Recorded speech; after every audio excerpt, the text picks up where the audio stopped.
ทุกปีที่น้องเริ่มประจักษ์ในมนต์ครูบาอาจารย์มาจากหลายหม่องอันดับภาคน้องเองเป็นที่ว่าได้มีโอกาสพร้อมด้วยกับคณะโดยอาจารย์มหาดำตรงภาษาอาจารย์แห่สวรรค์วริโตในเป็นสถานมิตรที่จะคุ้นเคยกันจะได้มาแห่งความมุ่งในแนวทางสำหรับการที่จะเป็นศาสนทายาทในหัวข้อ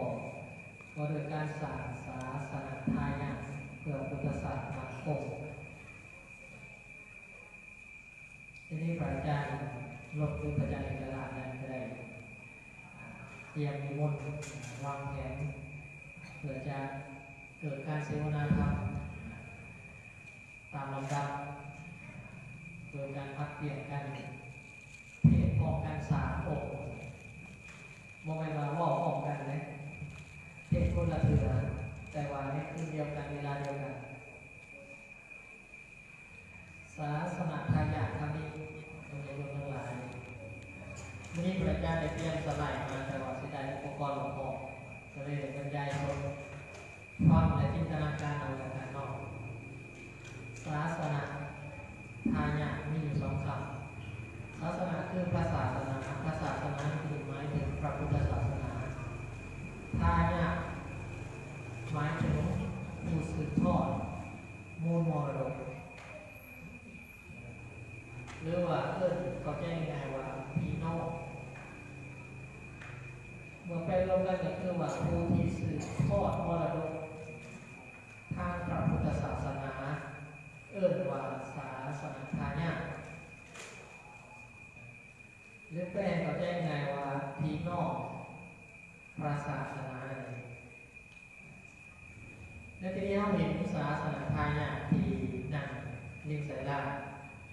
คือน้องน้อยสามเณรแล้วต้นญาติโยมผู้ที่กำลังเป็นเด็กน้อยเป็นหนุ่มสาวเรานี้ว่าศาสนาทายาทนั้นเนื่องจากว่าเป็นผู้ที่เตรียมตัวในการจะเป็นผู้สืบทอดมรดกแห่งพระสัทธรรมคือพระศาสนานี้ฉะนั้นพระอาจารย์ของโดยขนาดพระอาจารย์ในตลาดเห็นว่าต้องสำคัญในการบรรยายหัวข้อธรรมข้อนี้จึงขาดอะไรโดยเฉพาะในการสร้างจิตสำนึกการสร้างกำลังใจ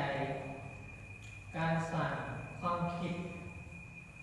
เพื่อให้ตนเองมีกำลังใจในการเดินตามรอยครูบาอาจารย์ในอนาคตพระอาจารย์เองพระอาจารย์มหาดำและพระอาจารย์ในสวรรค์ล้วนแต่ได้เป็น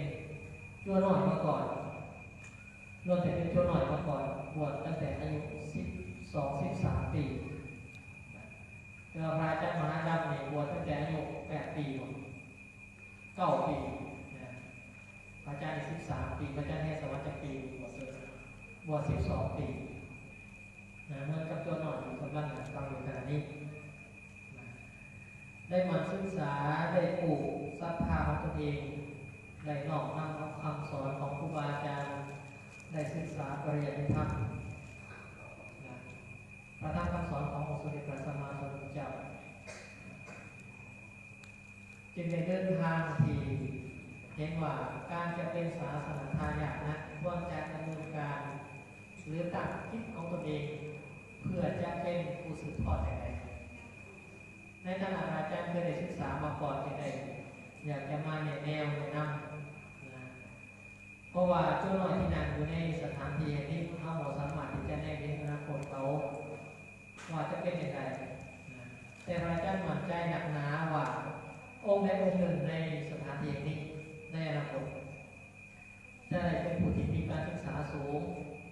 มีจริยวัตรงดงามได้เป็นครูบาอาจารย์ในอนาคตภายภาคหน้าได้เป็นเจ้าอธิการวัดได้เป็นเจ้าคณะอปส.เมืองเจ้าคณะอปส.แขวงตลอดถึงการได้เป็นประมุขสงฆ์อันนี้ก็หมายว่าบุญญาบารมีของเราต่างกันสามมาเหมือนกัน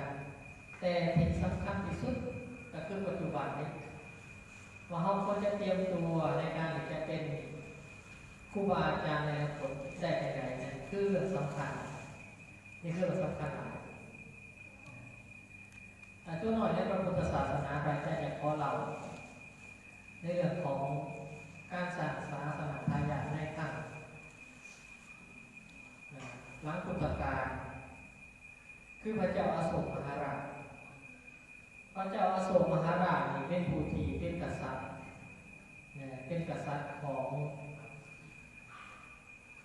ในอินเดียในชมพูทวีปเป็นกษัตริย์ที่โหดฆ่าคนเป็นวันทำศึกสงครามฆ่าศึกในเมืองกลิงคลาเป็นแสนคนในจำนวนนั้นก็มีฆ่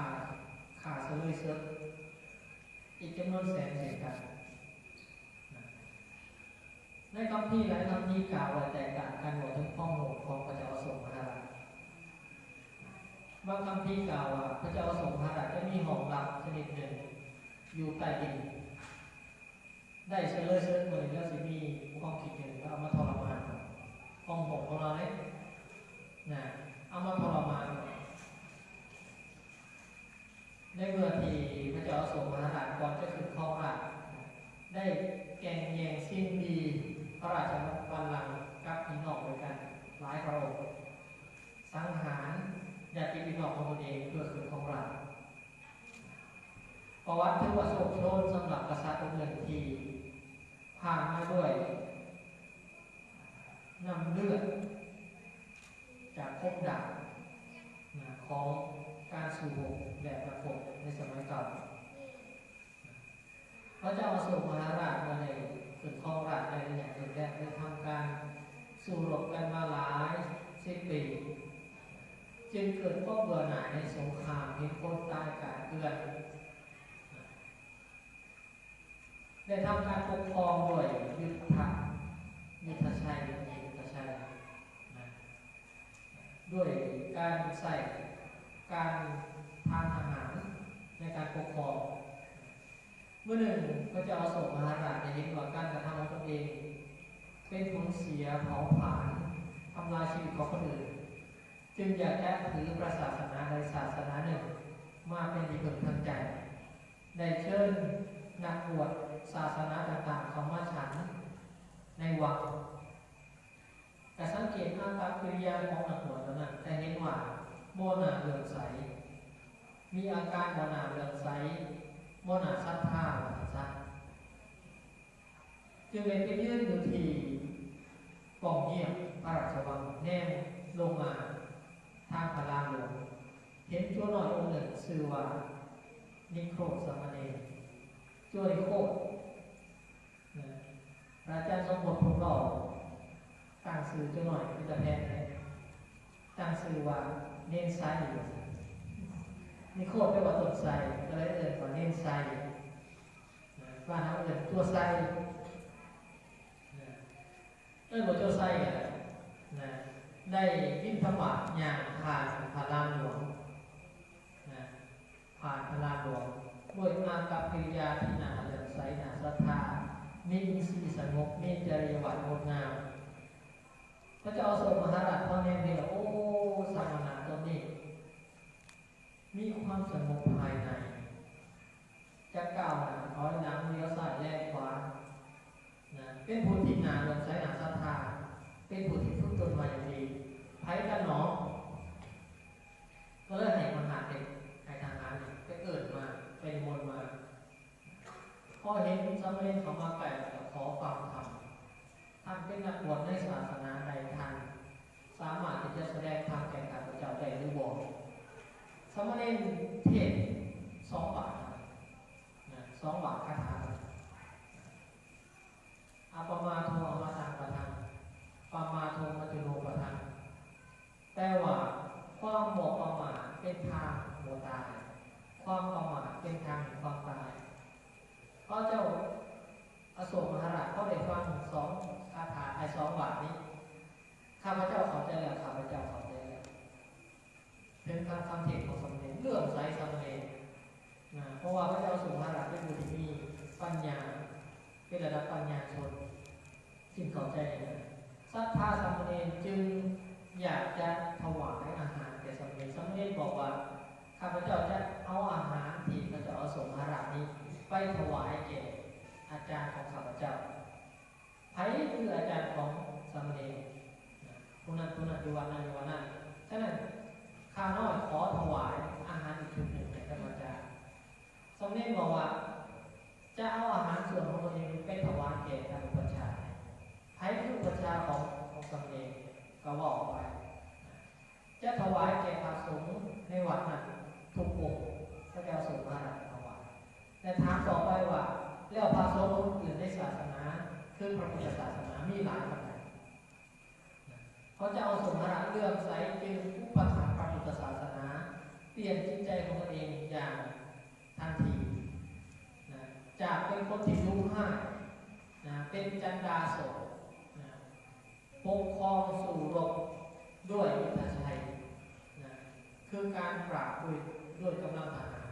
เปลี่ยนมาเป็นธรรมชัยคือการปกครองด้วยธรรมะจึงเปลี่ยนชื่อพวกเองว่าธรรมาโส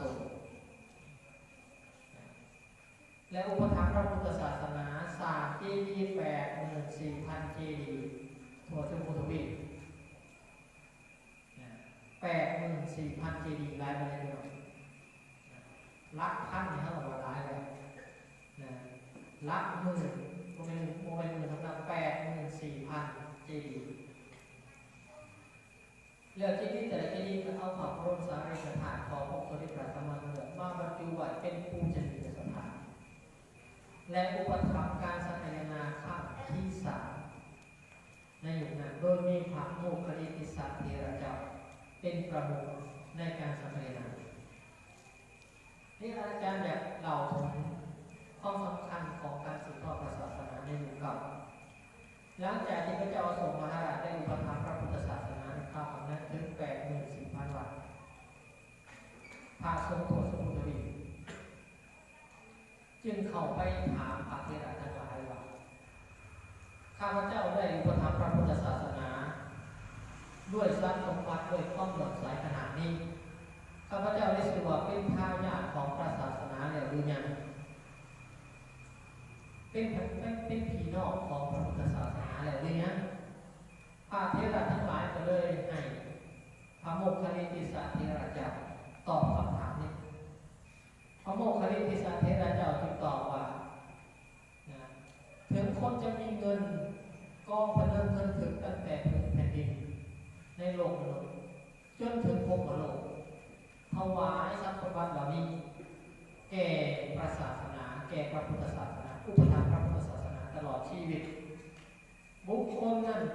ก็ยังโมสุว่าเป็นทายาทของพระศาสนาพระเจ้าอโศกมหาราชก็ได้บอกว่าแล้วเหตุใดข้าพเจ้าจึงได้ชื่อว่าเป็นทายาทของพระศาสนาพระโมคคัลลิติสัตเถระเจ้าจึงตอบว่า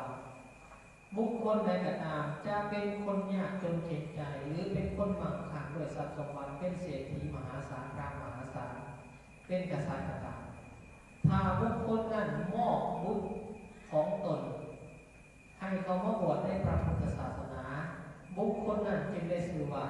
ทายาทของพระศาสนาหรือเป็นทายาทหรือเป็นพี่น้องของพระพุทธศาสนานั่นเองพระเจ้าอโศกมหาราชจึงเล่นเห็นโอรสของตนชื่อว่ามหินทกุมารและลูกสาวและภรรยาของพระองค์ชื่อว่าสังฆมิตาให้มหินทะบวชเป็นสามเณรให้สังฆมิตาบวชเป็นสามเณรแต่ก่อนมีสามเณรผู้หญิงบวชสามเณรตั้งแต่เข้าครั้งนั้นพระเจ้าอโศกมหาราชจึงได้ชื่อว่าเป็นทายาทของพระศาสนาและรักษาพระพุทธศาสนามาโดยตลอดในประเทศศรีลังกาไม่หินทางสามเณรได้บวชเป็นพระและก็เดินทางมาเผยแผ่พุทธศาสนาในเกาะลังกาเบิ่งในแผนที่เกาะลังกาเนี่ยเกาะน้อยเป็นเกาะน้อยอยู่กลางทะเล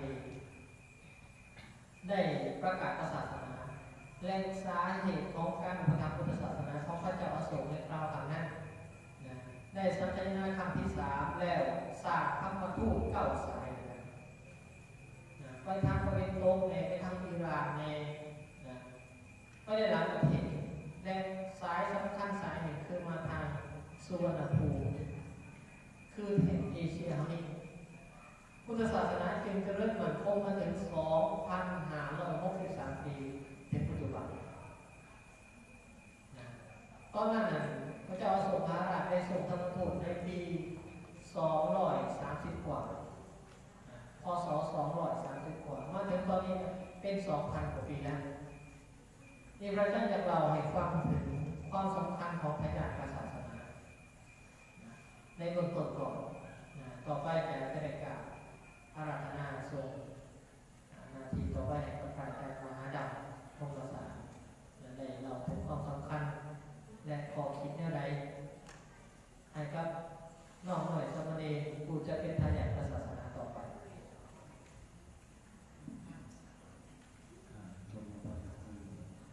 อาจารย์มหาสิงห์พรคนใจ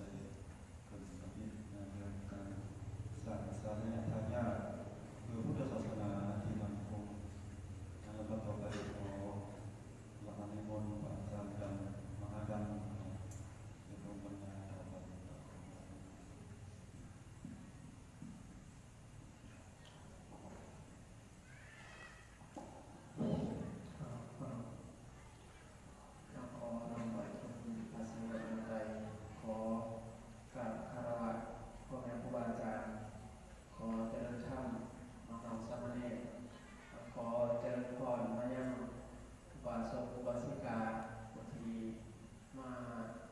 สนใจไปทำฟังธรรมในมื้อนี้เนาะ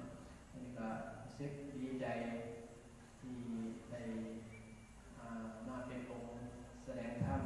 หรือว่าบรรยายธรรมร่วมกับครูบาอาจารย์ทั้งสององค์และก็รู้สึกดีใจที่เห็นน้องๆสามเณรที่เป็นเหล่ากอของสมณะที่เป็นเหล่ากอของสมณะมาปฏิบัติธรรมนั่งตามสบายหลับเดินพอน้ำมือลงเด้อนั่งทำตามสบายปวดขาปวดแขนที่ว่าเป็นการบรรยายธรรมธรรมดาดีใจที่เห็นน้องๆสามเณรหรือว่าตัวเขามาปฏิบัติธรรมในสมัยก่อนคืออาจารย์เองบวชตั้งแต่เป็นตัวหน่อยไม่มีโอกาสได้ปฏิบัติธรรมไม่มีโอกาสได้รับคำแนะนำจากพ่อแม่ครูบาอาจารย์โดยเฉพาะที่ครูบาอาจารย์ที่เป็นประจำอยู่ที่วัดนี้โดยผู้ที่มาเป็นผู้สอนเอาผู้ที่เป็นวิปัสสนาจารย์ผมมีโอกาสได้ฟังแบบนี้เคยไปปฏิบัติธรรมเทือน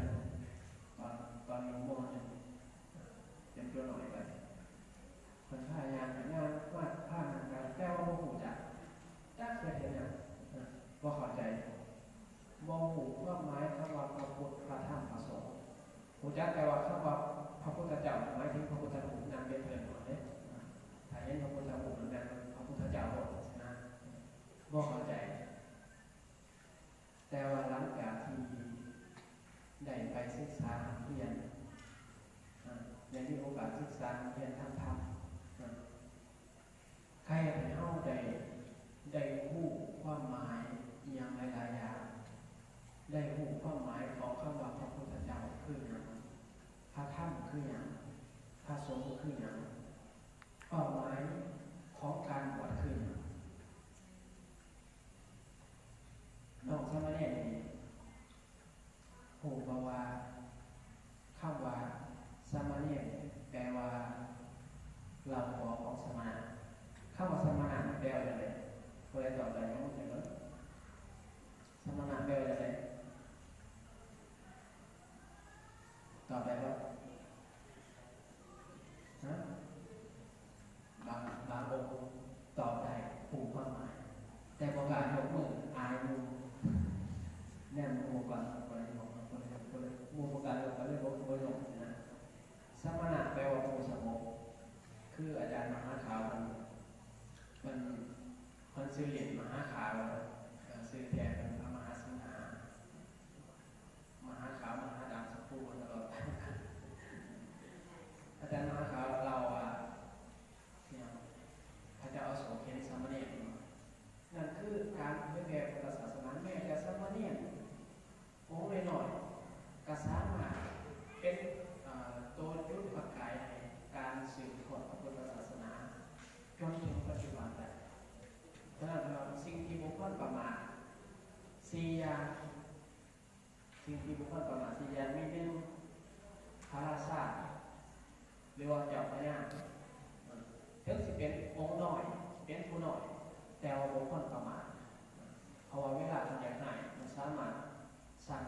นขาตัดข้อเลยอันที่สองมาสมณะอายุยังน้อยถึงจะเป็นตัวหน่อยแต่บุคคลประมาณบางองค์บางคนออกคนอย่างโยมบางคนเอาลูกเอาหลานไปบวชเป็นตัวหน่อยการมาเพื่อนก็เป็นความจริงของเสียกว่าจะได้ก็เป็นลูกเข้าบ่หายพ่อเข้าลงบ่หายพ่อนับถืออยากใส่อะไรก็ใส่เคยใส่อะไรก็ใส่อย่าก่อนทำให้ตัวบ่หายพ่อเข้าลงนี่คือเขาเลยว่าประมาทผลที่ได้รับเป็นยังไงกระจกมโนสมแล้วเพราะว่าเป็นลูกเข้ามาจริงอยู่แต่ว่ามันอยู่ในภาวะของสมณเพศคือเป็นอยู่ไว้ทั้งสี่องค์หน่อยเข้ากับวงก้อนประมาณห้ามใส่แค่ขาดใส่ตัวใส่เนี่ยถ้าใส่บอกเขาบอกที่ดีโมเมนต์สั่งที่ว่าแม่มันอย่างแน่เป็นผู้เท้าสิใส่ตัวอะไรเด้เขาเป็นผู้เท้ากันจริงแต่ว่าเวลาเขาใส่ตัวเลยทำใส่จูว่าเอาอะไรให้หน่อยแน่สินะถาสุ่มใส่หัวม้วนคนกับไปให้ดอกที่จะผมจะตาแพทย์คือเด็กหัวมาอยู่นะนี่คือสิ่งที่บุคคลประมาทคือสมณะอันที่สามเป็นยังไงอันที่สามคือผู้ผิดถึงโตสิหน่อยแต่ว่าเขาบุคคลประมาทข้อจำกัดสามารถเล่นเข้าตายเหตุเขาสามารถเล่นเข้าตายอันที่สี่ไฟบุคคลประมาทก็ไฟถึงสิ่งของน้อยๆสามารถจูดร่วมกันสามารถเป็นของใหญ่สามารถเขาผ่านทุกสิ่งได้นี่คือสิ่งที่บุคคลประมาทก็สามารถเล่นเข้าในขณะที่เข้าเป็นเราบอกของสมณะเข้าปวดมากเราแง่ทุกคนกล่องชั้นในป่วยว่าเข้าปวดเพื่อนนะถ้าเข้ามาปฏิบัติเข้ากับไปปฏิบัติไปนั่งตามครูบาอาจารย์ไปปฏิบัติธรรมเพราะว่าปวดมาแล้วที่มีหน้าที่อยู่สองอย่างนั่นแหละเรื่องมีหน้าที่อยู่สองอย่างหนึ่งเยี่ยมศึกษาเยี่ยมคนอื่นมาคัดถามธุระสองวิปัสสนาธุระคือการปฏิบัติบางองค์เทียบไปอะไรก็ไปปฏิบัติเข้าสิปฏิบัติก็ได้เข้าสิเทียบกันต้องมีความหมายของการบวชถึงจะได้ระดับเข้ากับมีความหมายคือเพื่อสื่อถอดพระพุทธศาสนาการบวชมีประโยชน์อะไรมีประโยชน์แก่ตนเองอะไรถ้าเข้าไปปฏิบัติธรรมเข้าภาษาหมายคือการสงบเย็นสงบใจเป็นคนสีดำได้สามารถที่เป็นคนผูกคุยได้เมื่อซิกไปเป็นคนผูกคุยของสังคมถ้าสมมติเฮียนไปศึกษาเพราะว่าสิเป็นเฮียนทางโลกหรือเฮียนทางธรรมอันนี้ความสำคัญเกิดการทำเลยโดยเฉพาะสมมติเฮียนทางธรรมผู้ใดมาเที่ยงบาลีไปเฮียนเป็นมหาแต่ก่อนอาจารย์โมโหแล้วว่าข้าวมหาขึ้นแต่ก่อนนี้จินตนาการตอนเป็นตัวหน่อยข้าวมหามันตกเป็นพระภูเขาหัวหมอกอายุ60 ปียาล้างองค์กรเกิดมาในทางมหาแต่เมื่อเรื่องฟังมันจะอยู่ท่านบอกว่าสามเณรเซ็งไปเป็นหลวงพ่อทอ3ได้เป็นมหาเรียนมันจะคิดแต่ต่างแต่บอกสามเณรเป็นมหาอะไรวะเข้าเราก็ได้เราไปเขียนเข้าไปยังเป็นที่ไหนเราไปเขียนใจมหาแปลว่าใหญ่แปลว่าภูมิพระราชาแตกต่างแปลว่าภูมิพระราชาเข้าลงต่อไปโมเมนต์มหาต่อไปมหาแตกต่างเขาเองมหาเป็นนิโกนะครับคือถ่ายเป็นมหาแล้วเปลี่ยนมันดียังไงพอแม่พอเขาพอมหาเนี่ยเนาะแม่เขาแม่มหาแต่ม้าเขาเหยียบเข้าไปเยอะม้าเนี่ยเนาะบ้านเข้ามาบวชบวชเที่ยงบวชปฏิบัติเท่ากับได้อานิสงส์แก่ตัวเขาเอง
ลูกประเภทที่สามอาวาสาตบุตรแปลว่าลูกที่ชั่วพ่อแม่พ่อแม่เป็นคนต่ำอยู่ในศีลในธรรมปฏิบัติธรรมมาหูข่าวว่ามีปฏิบัติธรรมมาแต่ว่าลูกเกิดมาแล้วบอกว่าบวชแล้วก็บอกว่าปฏิบัติธรรมยังบ่พอขี่รอบบ้านแต่เราถือว่าอะไรเนี่ยสารไปพ้นลำบากใจหายรอแม่แค่ถึงแต่แม่แต่พอคิดไปตลอดว่าอะไรถูกเปลี่ยนไปเขาผูกแล้วนี่ตอนเห็นลูกความตอนลูกอาวาสาลูกที่ชั่วพ่อเนี่ยแต่ที่ว่าลูกสามอย่างเขาจะเป็นลูกประเภทใดถ้าเขาว่าบวชแล้วเขามาปฏิบัติธรรม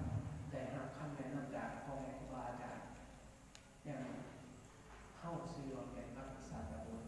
พ่อแม่ฟังแล้วเกิดความประทับใจอันดับที่สามเกิดประโยชน์แก่ตัวเองแก่สรรพสัตว์ก็คือแก่ส่วนรวมแก่คนทั้งโลกถ้าเขาบวชแล้วเขาต่างตัวมีสิ่งแรกทำก็เป็นตัวสิเป็นก็เป็นปฏิบัติธรรมก็ดีหรือว่าสิเป็นศึกษาธรรมเทียมก็ดีอย่างเช่นครูบาอาจารย์อย่างเช่นอาจารย์เจ้าอาวาสมันก็ยังมีหน่อยแต่ว่ามันสามารถที่จะจัดมาปฏิบัติธรรมที่จะเอาออกต้นอย่างโน้มมาประเมินการปฏิบัติธรรมแต่ก็เอาน้องๆสัมมาเนรมาปฏิบัติธรรมนี่คืออานิสงส์ของการบวชนี้เป็นประโยชน์แก่ทุกคนมาเข้ามาวันนี้เข้ามาวันนี้ค่อยตั้งจิตตั้งใจเราปฏิบัติธรรมนะครับคนหาเป้าหมายของเจ้าของคนหาเป้าหมายของเจ้าของโดยเฉพาะน้องๆสัมมาเนรเด้อยมพ่อยมแม่ในการคนดีมีลูกมีหลานบวชพยายามอบรมสั่งสอนลูกหลานในทางที่ดีและก็ที่สำคัญลูกหลานเข้าบอกว่าได้บ่มีปัญหาบ่เป็นอย่างเพราะว่าพ่อแม่ส่วนหลายบอกลูกบอกหลานบอกได้อยู่แล้วเอาไปให้ครูบาอาจารย์คนวัดบอกให้คือมาใหม่สิละมาใหม่สิงานองค์ปฏิบัติธรรมบ่ได้ปฏิบัติตามบ่ได้เนี่ยเพราะมีคนมีรายละเอียดตัวนี่คือการบอกให้ผู้อื่นสั่งสอนให้แท้ว่าจะเป็นต้องสอนเองหาสอนบ่ได้พ่อแม่ครูบาอาจารย์สอนให้ขออนุโมทนานำน้องๆสามเณรกันเลยนะครับต่อคนญาติโยมเนี่ยเขาชี้ทั้งหลายกับต่อไปขอมอบหน้าที่ไม่ได้ให้แก่พระอาจารย์ต่อไปเราจะขอ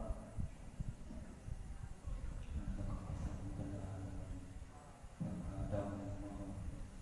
เป็นโลกที่สองวันต่อไปก็ขอกราบรัตนนิมนต์พระอาจารย์ยงสวรรค์วันทิโต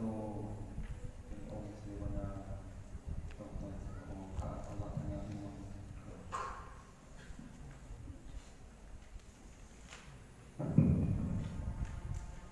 ขอ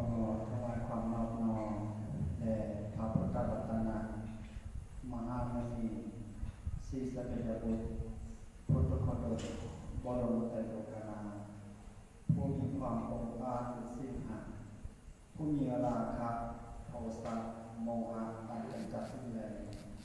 ผู้มีความผ่องแผ้วด้วยสิ้นสมาธิวิโมกข์ปัญญาผู้เป็นครูครองเทวดาและมนุษย์ทั้งหลาย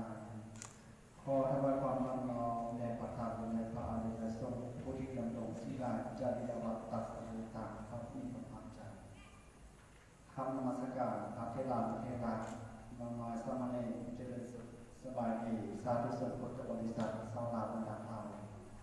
ที่ได้สมาคมกันอยู่ณวัดธรรมนิมิตแห่งนี้วัดนี้ให้ทางเป็นปกติวิสัยและเปิดโสตปัสสาผู้ที่สองสดับรับฟังธรรมคถาเป็นมงคลสมัยที่อาตมาภาพจะได้สร้างรบยกบรรดาตามการประกวดพิเศษอย่างหนึ่งนะครับคือมีหลังจากที่บรรดาพระอาจารย์สร้างตลอดจนพระอาจารย์พิจิตรก่อนได้ให้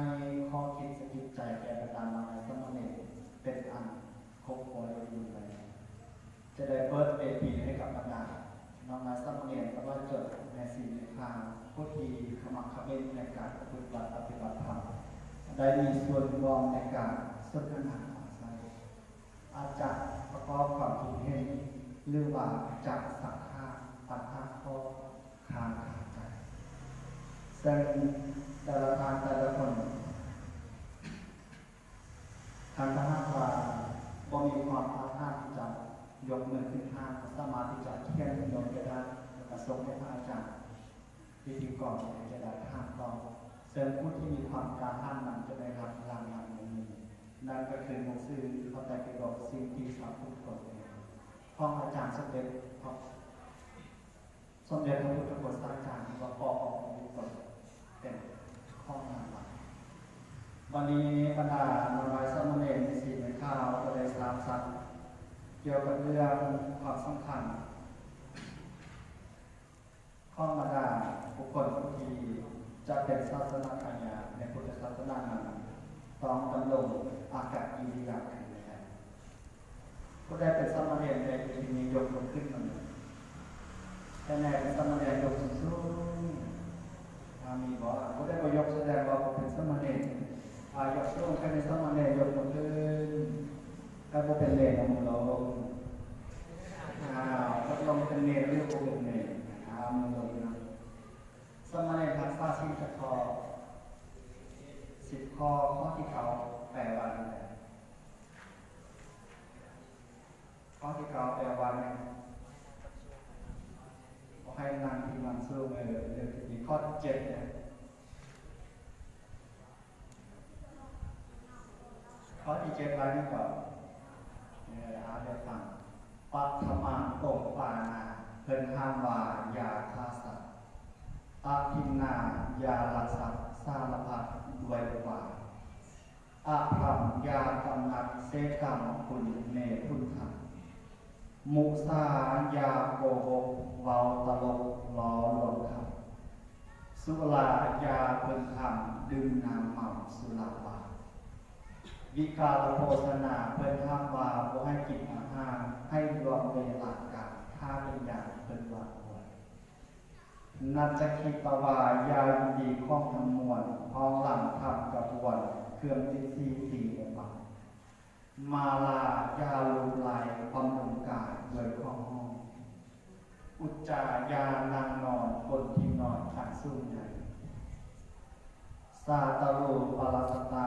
จงสลับเงินทองห้องนอนกายยาจับตองมองศิลาสิทธิสิทธินี้พระสินสีตัดเทศนาเมื่อเอาเม็ดหนาตามไปเข้มเต็มตับเบื้องต้นท่า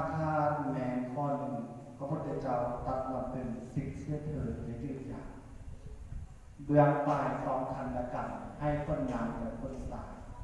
สิ้นเน่ผู้เสียหายทับเอาไม้ไต่สำนักความเป็นสมณเณรนั้นกันบนงานวิธี10 ข้อทักษะใดไล่ไปความเป็นสมณเณรจะโลกพุทธศาสนาให้มีความมั่นคงนั้นนอกจากเบิก10 ข้อแล้วต้องเบิกหน้าที่ของความเป็นสมณเณรในวันนี้พระอาจารย์มีความตั้งใจได้เกิดพระอาจารย์สร้างเน้นกันโดนลงฟ้าฟ้าโดนตั้งใจได้จะมาแปลฝันประสบการณ์ให้กับบรรดาพนามน้อยสมณเณรหูวาวาอาจารย์เอาสัญญาณแบบนี้เป็นผลผลิตได้อันนี้ก็ภาคใต้ภาคใต้บอกจริงๆเลยภาคเหนือพระอาจารย์อยู่แค่พวกแก้วเลยห้องสังข้ามเราต่างกันแค่พวกแก้วแต่ละคนไทยเอาพอกแฮกกันหมดเพราะมูว่างยากจากแบนปั่นสิ่งที่เคยประสบพบพอมาให้กับบรรดาน้องมาสำเร็จผู้เป็นทหารตาแทนและบรรดาแม่สิ่งเข้าก็ไม่ต้องน้อยใจว่าเป็นจะบอกมอบสังขารแบ่งปันประสบการณ์ของเราครับจัดเต็มที่ทางมูคณะในสลาและความเป็นสมณเณรที่จะจัดลงพุทธศาสนาให้มีความมั่นคงในบ้านนาตลอดจนบรรดาพุทธบริษัทสลาบรรดาเขาที่นั่งอยู่ในที่นี้หน้าที่ความเป็นสมณเณรนั้นเราต้องเบิ่งอย่างอื่นให้เบิ่งว่าน้องน้อยสมณเณรในสิ่งในภาพลายส สูตรมนต์ภาวนาบอกประการที่หนึ่งสูตรประการที่หนึ่งสูตรมนต์ภาวนาศึกษาธรรมเนียมทางเกียรติปฏิบัติฝึกหัดเทศนาในส่วนที่คณะอาจารย์เราได้จะมีการตั้งครับแข่งในโบแมนครับประกาศเราโบแมนในรับโคลนะฮะว่าทำยางเราอยากจะแก้ไปรับโคลนะทางการสแกนตรวจจับระดับหม้อพยาบาลคุณธรรมมาเป็นหลักยิงสแกนเกิดทางกับโอเคหายห่วงเนาะฉะนั้นหน้าที่ของเป็นสมณเณรศึกษาธรรมเนียมแต่สู้มนต์ภาวนาด้วยกันสู้มนต์ภาวนาด้วยกันมาประพฤติปฏิบัติธรรมนี่เพื่อที่จะให้เกิดกุศลจิตทางใจเพื่อที่จะบ่มเพาะปัญญาเพื่อที่จะมาดำรงพุทธศาสนานี้ให้เจริญมั่นคงอาจารย์เป็นสมณเณรใหม่จากกี่กับปีเป็นอาจารย์น้อย9 ปีแต่ความเป็นสมณเณรเพราะว่าอาจารย์นั้นไปแทรกเป็นพิพัฒน์ของครูอาจารย์ความเป็นสมณเณรเพราะว่าอาจารย์นั้นบ่เคยยามหลวงดังครูอาจารย์ผู้ที่เป็นพระมหาเถรบ่ยากกว่าในที่นี้บ่ได้ว่าที่มาทำเป็นบริแสดงอำนาจแห่งกระดังเตือนต่อครูอาจารย์คนความเป็นพิพัฒน์ข้อพระที่รับที่ประทานให้กับอาจารย์ตลอดความเป็นสมณเณรนั้นโดยความพรน้อมทำตนต่อครูอาจารย์เข้าใจสิ่งครูอาจารย์แล้วจะอย่างประโยชน์สุดเกิดขึ้นประโยชน์สุดทั้งความรู้ทั้งอากัปกิริยาจริยธรรมตลอดเกิดแง่คิดต่างๆจะสัมผัสได้ครูอาจารย์หลักๆแม้แต่ในมีทางอาจารย์ทำวิปัสสนาหรือครูอาจารย์ว่าได้ผมที่มาจัดกิจกรรมให้เราทำนั้นล่างได้มาสมาคมกันประพฤติปฏิบัติธรรมความเก่งคุณงามความดีกองมุ่งมั่นปฏิบัติให้เราทำนั้นล่างสู้หมดและก็ยังศึกษาหาเกณฑ์ที่ถึงหาเกณฑ์ปฏิบัติและฝึกหัดศีลสนานี้นี่เป็นหน้าที่ที่บรรดาสมณเณรในศีลในข้าวคือนำไปประพฤติปฏิบัติในตนและความเป็นสมณเณรนั้นเท่านี้ก่อนบอกยังจะต้องบ่มเพาะประสบการณ์ที่ถึงหลากหลายเหลือเกินเด็กน้อยในมื้อนี้จะต้องเป็นแม่หนึ่งนาเด็กน้อยในมื้อนี้ต้องเป็นผู้ใหญ่ในมื้อนาสมณเณรในมื้อนี้คันท่าอยู่ต่อโบสิกขาหลักเอ็ดคือยอมจะเป็นภิกษุสงฆ์ในมื้อนามีสิ่งหนึ่งที่จะพอสามารถที่จะเล็งลัดให้ใดภายในระยะเวลาที่สั้นน้องนายสมณเณรจะกินมะกรวยจะให้มะกรวยสุกป่านี้ของแห่งใดไม่สี่ในข้าวย่างกินมะกรวยเรามันอย่างของทันสุกแต่มันพอแก่แค่อยากจะให้มันสุกไปอยากจะเล็งให้มันสุกไปตองเองนั่นแหละตองอมแห่งก่อนเป็นคำตอบที่ชื่อกับเป็นอย่างต่อจะกินมะเขือให้มันสุกไปตองอมจะกินป่าตองปีเหมือนก่อนแต่น้อยสมณเณรมีอายุการสร้างน้อยมีอายุน้อยพร้อมที่จะเพื่อต้องหลอกจะไปบ่มอยู่ในแก่นกับอะไรจะไปปีอยู่ในทางกับเขาทางต้องศึกษาภาวนาไปเรื่อยๆหาประสบการณ์ไปเรื่อยๆแล้วระยะเวลานั้นจะมากขึ้นเอามาดามนำนายสมณเณรของเราสิ่งหนึ่งที่นำนายสมณเณรควรที่จะประคับประคองและก็ประดาในสิ่งเป็นข้าวเช่นเดียวกันก็ประคองใจไปให้ดีถ้าบอกประคองใจไว้ให้ดีแล้วอยู่ในศาสนาอย่างต่างๆบางท่าบางคนบวชมาเปลือกเขาเนื้อซิกออกไปกับเปลือกท่ากูจะอยู่ไปเนี่ยอยู่ไปกับในศาสนาก็บ่ได้สร้างคุณประโยชน์กับศาสนาซิกออกไปยังจะสร้างความปั่นป่วนให้กับสังคมน้องน้อยสมณเณรทั้งหลายว่าอยู่ณที่นี้ใดสืบว่าเป็นผู้ดึงพ่อแม่ขึ้นสู่สวรรค์เคยได้ยินคำนี้หรือเปล่าในข้าวคนที่พูดนั้นใดสืบว่าเป็นผู้ที่ดึงพ่อดึงแม่ขึ้นสู่สวรรค์แม่หรือเปล่าแม่ไม่บอกแต่มีคำหนึ่งเป็นคำอ่านลายมันบอกเถิดว่าเป็นไอ้จ่วยนี่มีโอกาสที่จะ เหยียบย่ำพ่อแม่ลงระบบเช่นเดียวกันอันตรายคืออันตรายคืออะไรดึงพ่อแม่ขึ้นสวรรค์คืออะไรเหยียบย่ำพ่อแม่ลงระบบเป็นมากขันตั้งท่าว่าบวชมาแล้วแค่เพราะว่าลงพระเรือบวชมาแล้วศึกษาเห็นภาพแก่ปฏิบัติสุขเทศนามีอากับกิริยาสัมผัสสัมผัสเหมือนกันกับมีโคสามเณรคนนี้ผู้คนเห็นมันงานก็ยังจับสื่อจิตสกิดใจยอมมือสาธุกะบวชเข้ามาแล้วท้องสู้ท้องซึ่งฟังคำครูบาอาจารย์เอาพึกข้อวัดไม้วัดใจว่าจะเป็นอาคันตุกวัดวัดจักรจีวัดไม้วัดใจเป็นท่าที่มีมาเวลาปักอัดวัดอยู่ปูจักอิจวัดปูจักนาทีสมุนีผู้คนเห็นก็สื่อกบสื่อใจยอมสาธุลูกให้น้องคือมาขยันข้ามพาพ่อแม่ไปไส้ก็ไปโคนธนาคารเป็นบานเป็นแบบมุ้ยลูกนายต่อลูกนายพ่อเป็นคนหูผู้ดีมุงคุณน้อยจบมุงคุณกลางจบมุงคุณใจกับบริบูรณ์เป็นคนขยันขันแข็งรู้ผู้นั้นแม่แม่ซื้อนักพอซื้อนี่พอข้าวแพ้กระจายพ่อแม่ของเราผู้คนยกย่อซ่อละเสนพุทธมันเป็นพิทักษ์ผู้ตนพ่อแม่ซื้อดอกซื้อใจเมื่อกับใดคำใดรัตนะอันประเสริฐซื้อดอกซื้อใจดีใจเหลือเกินบางคนก็ต้องกินข้าวเป็นอยู่ใจอิ่มที่ภูมิใจที่ดูตัวเองเป็นคนดีเป็นที่ยกย่อซ่อละเสนพระมหาเสด็จ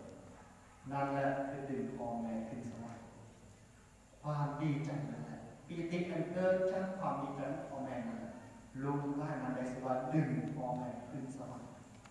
แล้วก็นี้กล่องกันทางนำมาสักเน่กล่องได้บวชเข้ามาติดเกมวีไฟก่อน ROV ก่อนติดเฟซบุ๊กก่อน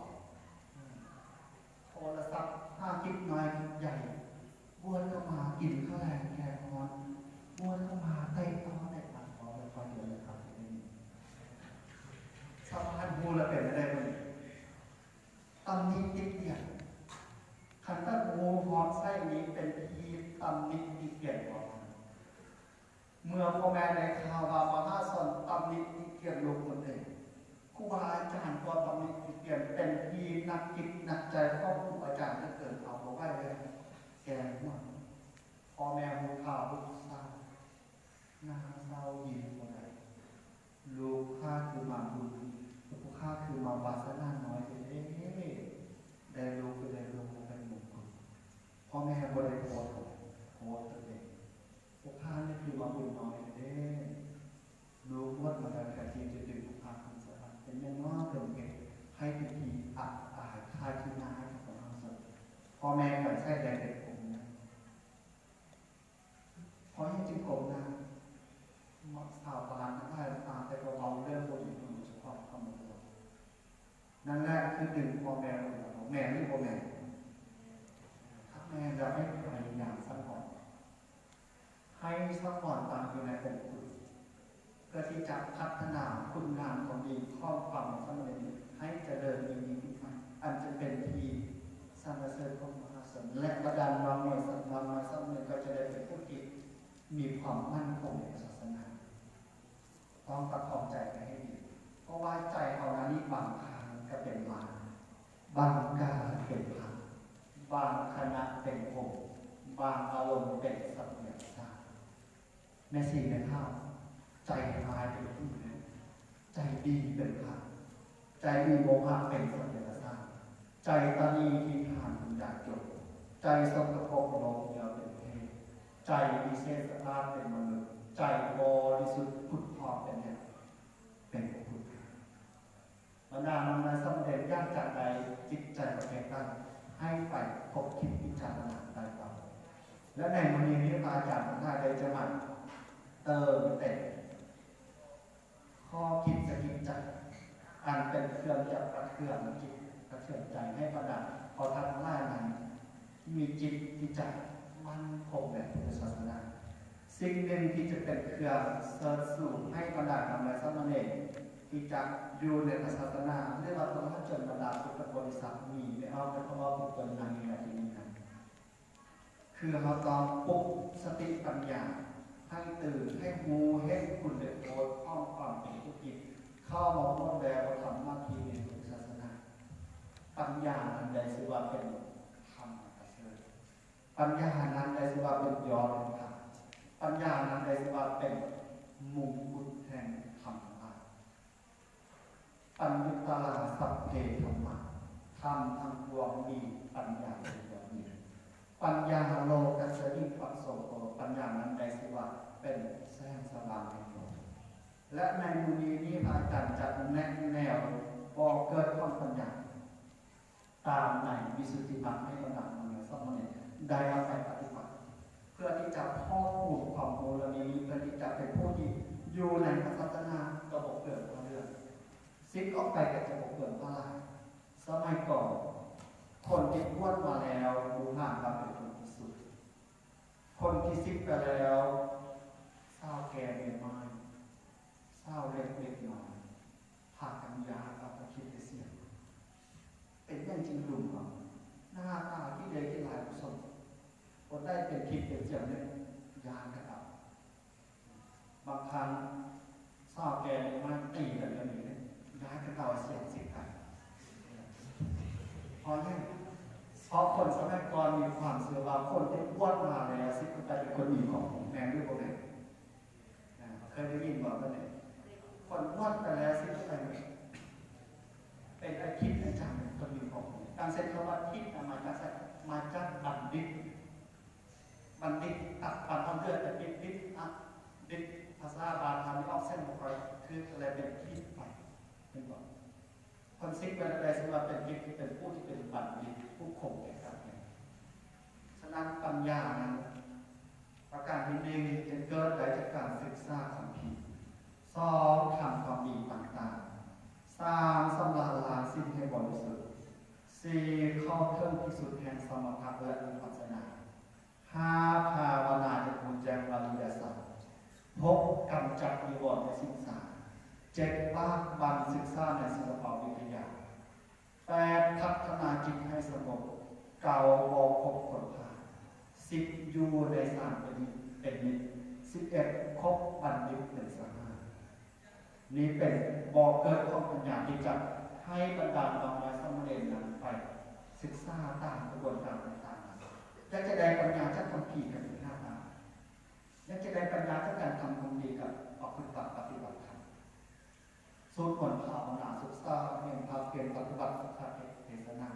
หรือว่าจะได้ปัญญายิ่งยวดวันนั้นคือการภาวนาบูแจงอริยสัจกำจัดนิวรณ์และสิ่งสามอันนี้เป็นบอเพื่อปัญญาและก็เป็นบอเพื่อที่จะเป็นให้บรรดาพุทธบริษัททั้งหลายที่นั่งอยู่ณที่นี้เป็นผู้ที่มีความมั่นคงในพระรัตนตรัยถ้าพอเสด็จแล้วพอเป็นสมณเณรไปก็เป็นสมณเณรที่บ่มีคุณธรรมเป็นอุบาสกอุบาสิกาเป็นอุบาสกอุบาสิกาที่อย่างบ่มั่นคงต้องย้ำประสบการณ์ในความของเขาให้มั่นคงในพระรัตนตรัยฉะนั้นในบรรดาน้อยสมณเณรทั้งหลายเขาทำทั้งหลายบวชเข้ามาในวัดในวาแล้วต้องให้เป็นผู้ที่ตั้งอยู่ในองค์พุทธเขาถ้าพอเสด็จแล้วคือพระอาจารย์ว่าจะดึงพ่อแม่ลงทุกถ้าดึงพ่อแม่ลงทุกแล้วพ่อแม่นั้นจะเป็นผู้ที่มีใบหน้าสมองน้อยสมณเณรได้หรือว่าตลอดระยะเวลาของเรียนนี้ถ้าบุคคลใดสนใจที่จะเข้ามาศึกษาเรียนภาษาบาลีตามเส้นของพระอาจารย์มหาข้าวมหาจักรท่านเป็นตัวอย่างจบประโยคแรกประโยคต่อมาเป็นเรื่องยากที่จะให้เรามาสำเนียงแต่คือกติวัตยักษ์กติมหาที่ยังจะเรียนไว้ก็สามารถติดต่อได้แล้วมันก็จะมาติดต่อพระอาจารย์ใดส่งลูกศิษย์มาไปเรียนทั้งในประเทศและต่างประเทศส่งไปประเทศแต่ประเทศออกมาเดินทางเป็นกองทุนส่งเสริมการศึกษาบาลีประเทศไทยมีอาจารย์ส่งไปที่ให้จังหวัดเกิดส่งไปประมาณ3 องค์ บอกภาษาประมาณนี้มันเพื่อนเฮียนบาลีจะบูวจีภาษินพจน์จะบูกฎไวยากรณ์ก่อนศึกษาจะบูเรื่องหลักเกณฑ์จุดวิสาจะคนขวาธรรมโอวาทสาราเกิดคนที่จะเป็นสมณเณรจะเสริมสื่อพุทธศาสนาต่อให้เป็นผู้ที่มีความเชี่ยวชาญความรู้ในทางพุทธศาสนาโดยเฉพาะคนไทยให้ผู้ส่งสื่อสอนสวงใส่ไต่ปิฎกให้ผู้ยกอัฏฐะกับท่าอิกาพรให้ผู้น้อมซึ่งคนโยสนาคนที่ศรัทธาวิเศษกอหูผู้นั้นเลยคาฝึกก็จะพูดว่าแต่ละคำที่อาจารย์วันมากเนี่ยให้นักศึกษาอาจารย์ฉะนั้นท้ายที่สุดก่อนนี้พระอาจารย์จะได้เปิดเวทีให้บรรดานำมาสัมเด็จในบรรดาออกเนี่ยข้าวมาจะป้าข้อคิดให้กับในข้าวโดยเฉพาะพอออกในอ้อผู้ที่เป็นอุบาสกอุบาสิกาคุณธรรมพื้นฐานต้องมีคุณธรรมพื้นฐานต้องทำเป็นพอออกในอ้ออุบาสกอุบาสิกานั้นใดสิว่าเป็นผู้ที่เข้าใจพระรัตนตรัยเขาจะเห็นได้เป็นผู้เข้าใจพระรัตนตรัยต้องตามอยู่ในกุศลกรรมบท10ประการกุศลกรรมบท10ประการนั้นเป็นคุณธรรมพื้นฐานสำหรับองค์เรา1บอกฆ่าฝันชีวิตเขา2บอกรักข้องคนอื่น3บอกคนขึ้นกันอย่าง4บอกเจรจาลงรอ5บอกวางประกอบเสร็จสิ้น6วักจีบอยากขาด7บอกปากลายเพื่อเจอ8บอกละเมอยากขอบของ9บอกปองหายสัพพะชีวิต10บอกมีความเป็นจิตฉะนั้นให้หักษากุศลกรรมบท10ข้อนี้ไว้ให้ดีแล้วก็พัฒนาคุณธรรมให้ดี ฉะนั้นก่อนจะจบในท้ายที่สุดนี้จะว่าข้อ5ข้อให้กับอาจารย์สมณีบัดนี้อาจารย์จะให้5พรเพียงทองคำเป็นคำของคนกันก่อนการก่อนเพื่อน้องเองก่อนน้อยลูกศิษย์อาจารย์แห่ให้ทำพรแห่ไว้เตือนใจตนเสมอเลยพรที่ยืนยันให้เจ้าใครควรคนึงคิดตึกตอบสังสารใจแยกดีสัวกายยาได้กายเกื้อหัวมัวเมาสิ่งมองมุนเกิดเป็นคนควรเรือดีใดจึงจะเดินเนตรอันนี้คือข้อที่หนึ่งให้จริงไหมนี่จะข้อหนึ่งอย่างอีก4ข้อที่2นั้นให้เจ้านอบน้อมคารวะยาใดมาเป็นกฎยิ่งยาโซ่กดหูเจ้าจะเสริฐสูไว้ลาหุ้นเป็นแบบอย่างขยันสร้างสอบคนความรู้ประดับตนจึงดีนะถ้าอยากจะเป็นสมณเณรนั้นโอ้ห้ามเลยเคยเห็นเม็ดข้าวบอกไม่ถูกเคยเห็นของข้าวบอกห่วงข้าวมีซ่อมห่วงที่หนึ่งลีห่วงที่หนึ่งมีเม็ดห่วงที่นี้มันจะโค้งหรือมันจะตั้งมันตั้งขึ้นมันบอกห่วงที่มีเม็ดมันจะตั้งหรือมันจะโค้งเม็ดข้าวดีเป็นที่ปรารถนาเป็นที่ต้องการหรือบอกจะได้กว่าเป็นข้าวดีบอกไม่ได้แต่ละทางแต่ละคนจะได้เม็ดข้าวที่ดีเป็นดีหน่อยข้อนี้สนับมหาสมุทรลายแม้แต่พุทธศาสนายอมจะปรารถนายากจะได้สมณเณรผู้ที่มีคุณธรรมผู้ที่มีคุณธรรมที่แต่เด็ดแต่เงินเมื่อนั้นเป็นข้อที่หนึ่งบ่มีให้ความการความกระดานกันเลยมันเป็นข้อดีบ่เป็นที่ปรารถนาที่สามพอซ่อมนั้นพอซ่อมนั้นเวลาคบเกินทองคบใครผู้ใหม่ตีถ้าเขาเป็นคนดีผู้มีไว้สนิทแน่อันทพานปีปองให้ลีกไก่เกินหางยาววางทางเดินด้วยสมาคมไว้เป็นมูลอันนี้หมายถึงกระมงคุณกสุภะเสวนาจะพาปกครองคนพาปันติตานังจะเสวนาพบแต่บัณฑิตตัมมังคำปนานี้เป็นยอดไม่ถูกฉะนั้นมาด่ามันมาสมณเณร มีกฎข้อหนึ่งที่เป็นสร้างกฎบรรดาคนรวยท่านในโลกนี้สรุปออกมาเป็นข้อหนึ่งที่คล้ายคลึงกันนั่นก็คือยากจะรวยต้องคบคนรวยยากจะรวยต้องคบคนรวยเช่นเดียวกับพุทธเจ้าสอนไว้แต่ก่อนนะยากจะเป็นคนดีต้องคบกันกับบัณฑิตยากจะมีปัญญาต้องคบกับบัณฑิตอันนี้เป็นข้อที่สามข้อที่สี่ที่จะให้มีจากใจจากแห่ให้กับพักแม่พอของตุ้งยามีสหายจนตัวตายจำไว้กระตังอยู่กับเพื่อนห้าทางก็แผ่นไว้กระตาเวทีเลยขาดอันนี้ก็เป็นมงคลมาตาอิตุอุปทานอุปทานวิดามารดาเอปัมมังคโลมันเป็นยอมมงคลกันข้อ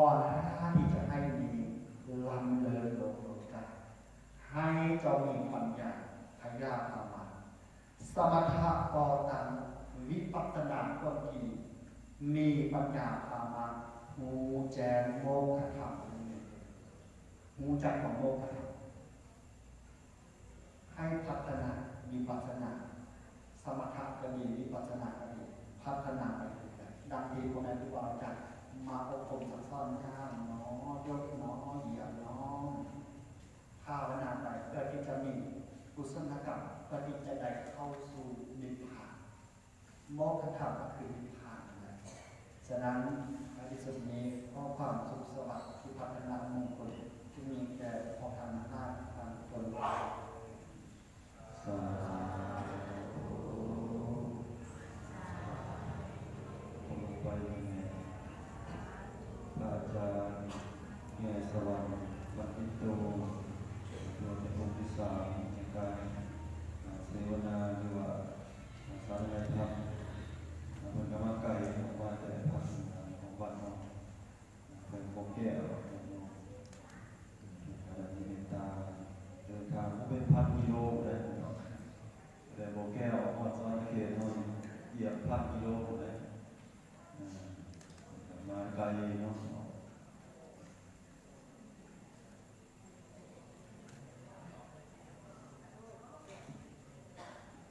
ต่อไปอาจารย์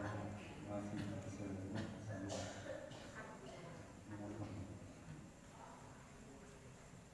ับขอเสริมบางประเด็นเราจะหน่อยนอกที่พระอาจารย์ในสวรรค์ได้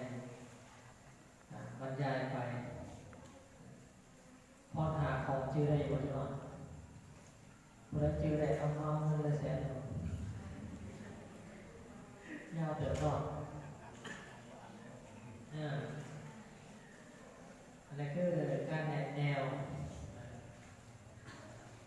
แต่พระอาจารย์อยากจะไปเรียนบาลีอยู่ฝั่งนั้นเป็นยังไงอยากไปเรียนบาลีอยากเป็นนักเทศเขาไปหาพระอาจารย์แหล่งพระอาจารย์ในเทศเป็นอยากเทศอยากเป็นนักเทศคนบอกว่าถ้าอยากเป็นนักเทศเป็นต้องไปเรียนภาษาบาลีก็เลยถามว่าพระอาจารย์เรียนภาษาบาลีเรียนอยู่ไสฝ่าทางตรงนี้นี่เรียนแบบโมเดลที่ต้องไปเรียนอยู่ฝั่งนั้นพระอาจารย์ก็เลยไปเรียนแล้วก็ไปพบอาจารย์อยู่ทางนั้นไปเรียนจบมหามาจึงได้มากล่าวต่อหน้าตัวหน่อยสมเด็จตัวอย่างรวมในสถานที่นี้เตือนเรามาหา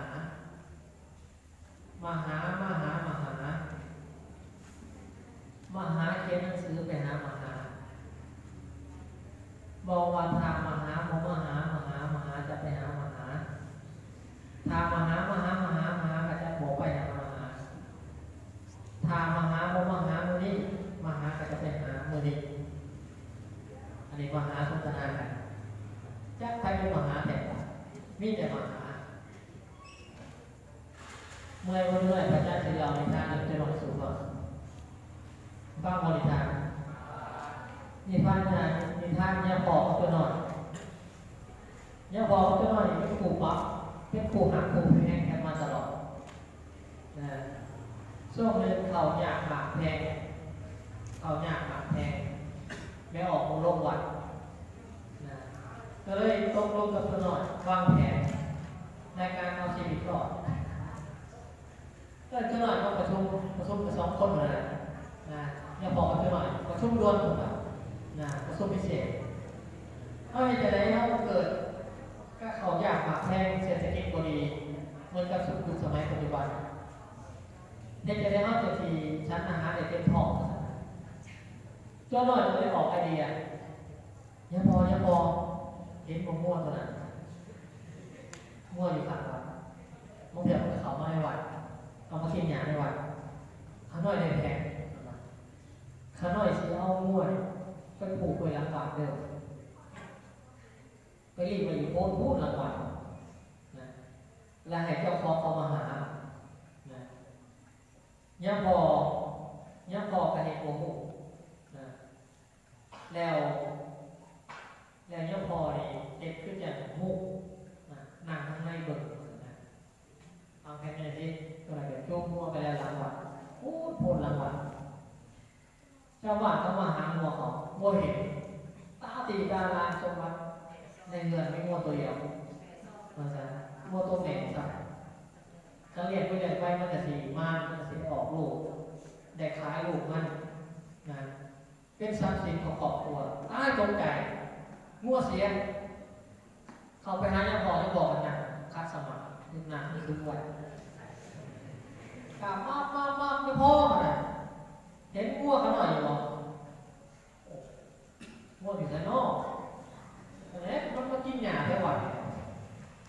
บ่เห็นเนาะย่างหาในวัดน่าจะได้กันหาบ่เห็นมาหายังบอกผู้บวชมาโดนนั่งบนข้างในหน่อยเดียวมองงัวหน่อยแต่มองงัวไปใส่แน่นอนอย่างเขาไม่ได้ติดประตูไว้จมมุมพัมอยู่จมข้าเท้าใส่เงียบไปในอย่างหนึ่งเงียบไปโดนเถิดเลยออกมาแล้วยังพอที่นั่งบนข้างในแล้วงัวเจ้าไม่ไปใส่ดอกนี่จะพูดแล้ววัดโอ้แม่บอกขนาดโอ้ดีใจกับพ่อไปงานไปจะเห็นพ่อดอกสิเห็นมันอยู่นั่งโพนเลยโอ้ยังพอจะเป็นถามหลายจะเป็นซักเซ็ตยังพอนะตื่นมือเช้ามาจักหมูจักไก่มาถวายไม่ได้ได้แสบจักแกงปลาคอจักหนึ่งปลาดุกเต็มที่ช่วงหน่อยจะพออิ่มท้องสบายได้เลยนะพ้นวิกฤตนะอันนี้ช่วงหน่อยก็จะพอวางแผนกันบางเทอมมันจะพลิกกันแน่สองเกิดนะช่วงหนึ่งเขาวิทย์ยุคเขาอยากหลังแกงยุคเศรษฐกิจดีกว่าไม่ออกก็ใส่บาตรหลายบอกอะไรนะบาตรในร่มถุงมือสิ่งมีเรื่องเพื่อเขาเหนียวจะได้นอนอะไรเขาเหนียวมาหลายประชุมด่วนเองคุณจะหน่อยประชุมด่วนสองคนเลยเอาที่จะได้อาหารกับลายอะไรเอาไว้ไม่กันเอาก็หน่อยคิดบอกเลยยังพอคิดบอกเอาเสียไปตากเอาเสียไปตากไว้ให้พี่หลอกบูชาเป็นกระมูตากไว้เข่าร้ายแล้วตากปี๊บเข่าตากโอ้ได้หลายกระสอบพี่หลอกมาบูชารู้สึกว่าเศรษฐกิจพอโตนะได้ดีเมื่อหนึ่งวิ่งเข่าไปนะวิ่งเข่ากับตัวหน่อยตากเขาเนี่ยตัวหน่อยเนี่ยพออะไรเงี้ยหลายเนี่ยพอจะไปซื้อมาเนี่ยพอจะไปซื้อมาแต่ว่าที่ซื้อมาเป็นม่าแม่เราเป็นม่าแม่นะที่คือกันอะไรถ้าม่าแม่มันหลอกลูกมันเขาเราจะขี้ลูกมันเขาเราจะขี้ลูกมันตัวน้อยๆเนี่ยมันยังขี้อยู่อะไรตัวน้อยจะมันใหญ่สมบูรณ์เขาเราจะขี้ยังพอได้มากยังวิ่งเขาแหงอยู่เขาเราจะขี้ลูกมันบ่ได้ตัวน้อยต้องให้มากมันขาแข็งก่อนจะขี่ได้มองได้เขาหน่อยอยากขี่จะได้ก็อยากขี่ห้วยมาไม่สิล้างนักกันจังหวะเทียบตัวตรงกว่าตัวหน่อยฟ้าไม่พอนี่ก็โอ้ต่ำลงไปนะให้งาลงไปหน่อยอยากขี่ล้างนักจะขี่มากย่างวิทย์เขาอย่างหมักแพงอาหารสุดสมบูรณ์พิษกันในตัวหน่อยตัวหน่อยต้องเทียบกับแพงกันอั นนี้เป็นวิถีชีวิตของศาสนาไทยอย่างหนึ่งในนิทานเรื่องเราที่ครูบาอาจารย์เราสู่ฟังบางเถื่อก็ถือกันเถื่อพิดกันแต่เหตุจังไดอาตมาอยากเสริมของตนโยมสำหรับหน้าที่ของตนโยมเมื่อศาสนาไทยเนี่ยคือนักบวชมอบบุญหลานของตนของในศาสนาแล้วจนหน่อยที่ว่าได้ตอบแทนบุญคุณพ่อแม่โดยการพาพ่อพาแม่ก่อนเขาว่าแล้วเป็นอย่างข้าหนึ่งที่เราจะจูงขึ้นสวรรค์เอาสิเหตุการบวชจูงพ่อแม่ไปกองฟอนเพื่อถูกเพื่อเผานะเคลื่อนมาเป็นนิมิตหมายเป็นปริศนาธรรมเอาบรรดาขาวมาแล้วก็จูงลงศพลงป่าซาจูงอย่างนี้จูงขึ้นสวรรค์กันอุทธรณ์ถามว่าจูงขึ้นสวรรค์โมเมนต์ก็จูงไปกองฟอนสิไปเผาโมเมนต์ขึ้นสวรรค์แต่ความหมายซ่อนปริศนาธรรมว่าเขาว่าจูงไม่ใช่หมายถึงว่าบวชเป็นสิ่งใดอยู่เป็นสิ่งใดอยู่เป็นตัวหน่อยอยู่เป็นเยาคูจูงพอจูงแม่ขึ้นสวรรค์ยังไงเอาเบื้องต้นยังไงลูกอยู่วัดนะนอนสีรับสีนอนแต่คืนพ่อลูกอยู่วัดโอ้ยอื่นสิแกงเขียดโอ้สิปิ้งเขียดบนเอานะสิปิ้งฟักคอบนเอาไปถวายลูกอยู่วัดไปถวายยังกูอยู่วัดไปถวายหมอกกันอยู่วัดลูกเขาอยากให้พ่อแสบๆนะปิ้งไก่เซโร่แล้วมันหมักกินเป็นหน่อยใหญ่ปิ้งไก่เลยจะหน่อยเนาะกินจนคนสิหลอกแต่สิหลอกเป็นปีกไก่แหละกินไก่หลายโอ้ปีกไก่เซโร่เลยนะจะหน่อยมาตื่นเช้ามากับเที่ยงทำรับอาหารไปถวายได้ถวายทานให้ครับพระสงฆ์สามเณรนั่นแหละเป็นการให้ทานแล้วการให้ทานถือว่าเป็นการให้บุญการให้บุญถือว่าเป็นการสร้างบันไดสู่สวรรค์ทานังสังฆสโสบาวันนี้ในเมื่อพ่อแม่จะเห็นผิดศีลเห็นไปแนวที่ผมถึงตอบตามมีข้อประเพณีเห็นนอกลู่นอกทางนะเสียเพลงกับอะไรป้าหนังมาลูกปวดมาเห็นว่าสิเห็นนี่ป้าไหนอายเขาบอกคนการอายเขาบอกคนเมื่ออยู่เขาปวดนะครับผมเห็นดีเขาต้องเป็นหนาเป็นตาของวัดเมืองเป็นหนาเป็นตาของวัดวาศาสนาเป็นเมวัดเมวาการอยากทำตำนี้ของคนอื่นเห็นตัวเองเห็นดีการเห็นนี้นั่นแหละเป็นการปูทางสวรรค์นั่นแหละตัวน้อยเป็นสาเหตุของการจูงขอจูงเมฆสวรรค์ที่ว่าแจ้งนะต่อมาประเด็นคือการหักษาทายาทศาสนาศรัทธาสัตถวยศรัทธาสัตถวยอยากถึงหวยถึงศรัทธาก็มีศรัทธาสัตถวยอยากได้พาเป็นลูกเขยถึงศรัทธาก็มีขึ้นอย่างว่าอย่างแนวบางคนเนี่ยโอ้ยจะเป็นหักตัวหมอบร้ายนะหักร้ายแบบถวายเนี่ยถึงมันแสบๆมันรัวๆอาหารก็บอกกันไหนหรอกนะมันเป็นเหตุไหนหลายหมอกเป็นสัตว์นะเอาเวลาเป็นประเทศนี่เพิ่นเด้อเอานี่มันก็หนักเป็นประเทศเพิ่นนี่น้ำมันคือแซ่บๆมันอ่อนถวายกันเด้ออันตรายในคุณบอกอันตรายอันนี้อันตรายที่ได้ผ่านอย่างซีโคเลยครับเข้าวัดเขาว่าก็ต้องลงให้เรียบร้อยหน่อยเกินเขาหน่อยเกินเขานะเห็นประเทศเวียดนามเขาโมเมนต์ว่าพกเขาคือพกหอดตาตุ่มนะนุ่งทรงขายาวในเขาวัดนะจังหวะในเมืองหลายหมองโอ้หนุ่มเขินจับแล้วจับอีกที่จับหมดแต่เจ๊กซี่ลงมาอย่างนั้นนะถ้าสัตว์กับต้องลงพกเขินนะถ้าสิเขินก็หนักได้อันนี้การทำลายประเทศของเราพอพระเนตรนี่กับเป็นลูกเป็นหลานที่เขาบวชโมเมนต์พระอรหันต์โมเมนต์พระอริยเจ้าโมเมนต์พระอิปัปปูมีข้อมูลซึ่งนะอยากบอกดังๆว่าหมอเขามีข้อมูลซึ่งไหม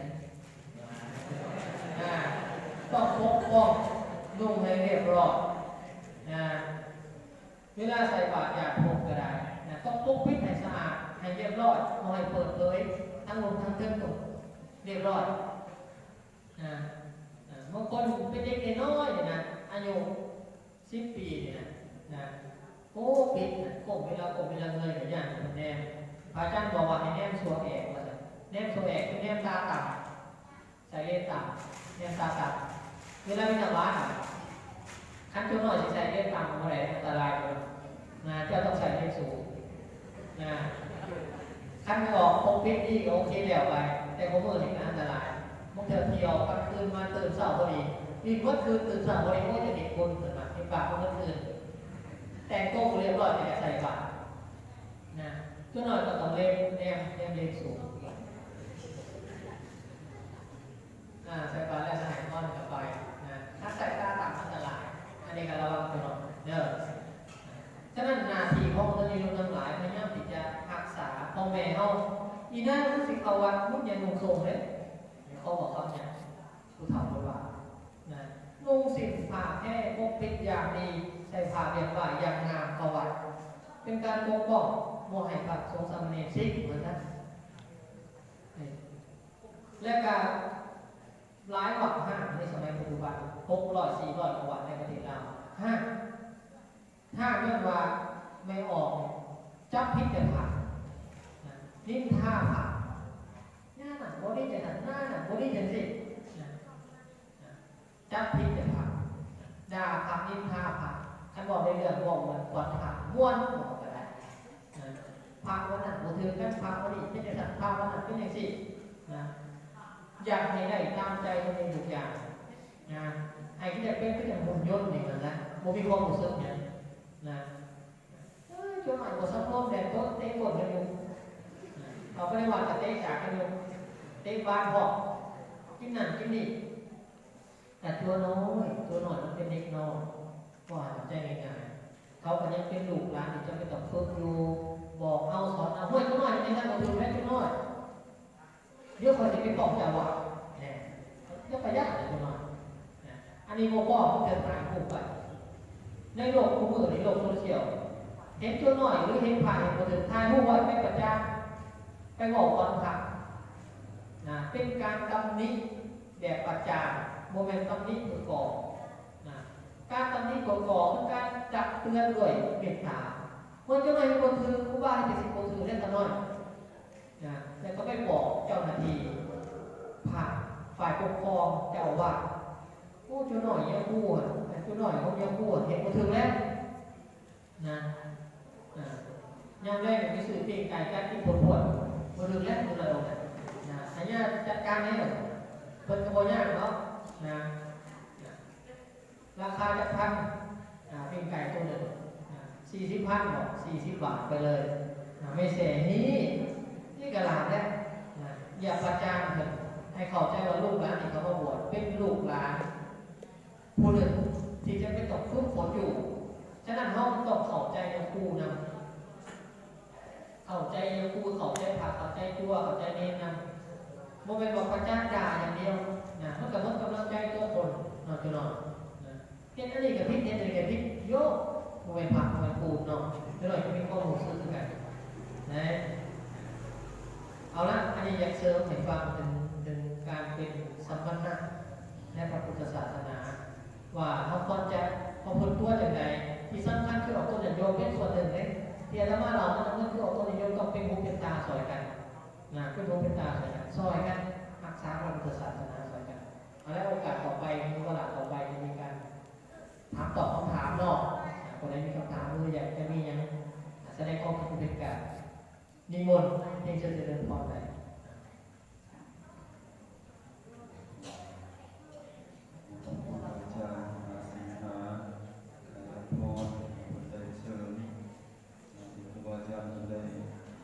แสดงในปัญญาในพุทธควบคุมตัว3 องค์เนาะแล้วต่อไปก็เป็นพิธีเข้าสู่การทำต่อมีอันใดปัญหาอย่างที่บอกขาดใจว่าจะเป็นประเด็นตัวนี้หรือญาติโยมที่บอกเข้าใจหรือของใจปัญหาในเป็นบรรยายไปเราบอกเข้าใจตรงนี้โอ้อาจารย์ประมาณโน้คำถามได้คือการถามนี่เอาคลิปยศแล้วก็ส่งมาจะทำได้มีความกล้าหาญคืออาจารย์บอกว่าสามารถยืนยันได้เราส่งให้ก็ได้ จารย์จะมีของรางวัลเนาะ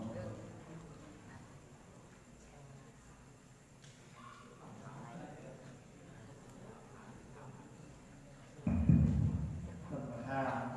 มีลักษณะอยู่หนึ่งกา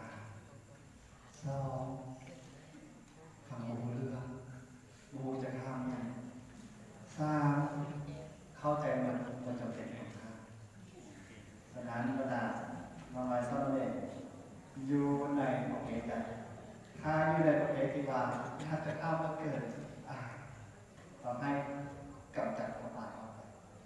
การจะแสดงว่าอาจารย์มีกติหนึ่งเวลาไปเข้าร่วมกล่องประชุมกันตามประจำประเด็นเลยต้องมีโอกาสให้ได้ทำถ้าครูบาอาจารย์เปิดทางไหนตอนสมัยพระอาจารย์เป็นเด็กฟังอาจารย์มหาวิทยาลัยบอวัดศิลาวิทยาแสดงธรรมในกล่องสู่ผู้คนเป็นพันอาจารย์แบบพออาจารย์มาบอกวัดศิลาวิทยาเปิดประเด็นเลยครับก่อนจะข้ามมันใจกันเลยปั๊บไปเลยผ่านสัปดาห์ก็เป็นการเสียแค่เราได้จะระงับความการเวทีนั้นเป็นเวทีที่จะฝึกฝนแนวเป็นสมณเณรแต่เวทีนี้เป็นเวทีทุกคนอาจารย์เป็นยกมือขึ้นสี่เหลี่ยมขึ้นข้ามอาจารย์บอกวันศิลาเวทีเป็นสมณเณรไหมพอท่านจะปึ๊บอาจารย์มหาวิทยาลัยแจ้งรางวัลห้องชมกลางฉะนั้นในวันนี้พระอาจารย์ว่างว่าทุกคนในที่นี้จะกราบห้ามจากข้ามไม่ซีไม่เข้าเส้นเดียวกันเพื่อยังเพื่อว่าข้อขาดใจหรือว่าจะแลกเปลี่ยนยังมูลเส้นของกันก็ได้จะเป็นการเติมเต็มประสบการณ์ของโมข้ออาจข้อทำคือว่าแนวทางที่จะได้อยู่ในศาสนาโดยแพทย์ได้จะอยู่วัดมาโดยแพทย์ได้จัดมีการสร้างเพียงพักเป็นปฏิบัติและยังมั่นคงในที่นี้เป็นเวทีข้อคน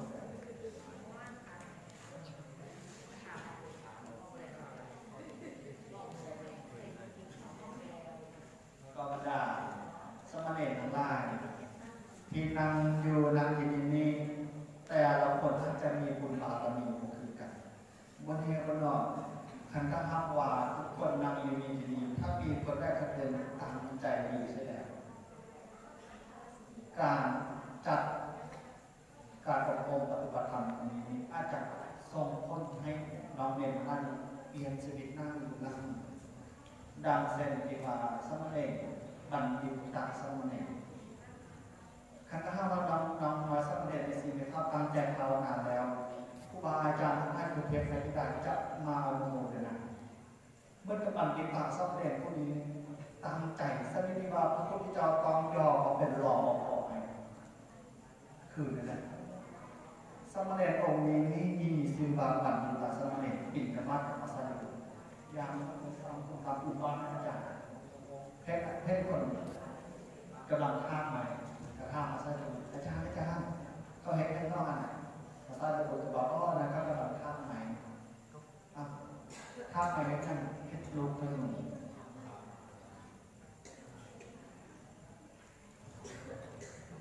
เดี๋ยวมีคำถามมาแล้วแล้วก็เป็นยังไงท่านได้เนี่ยมีคำถามมาแล้วจะไปท่านมีคำถาม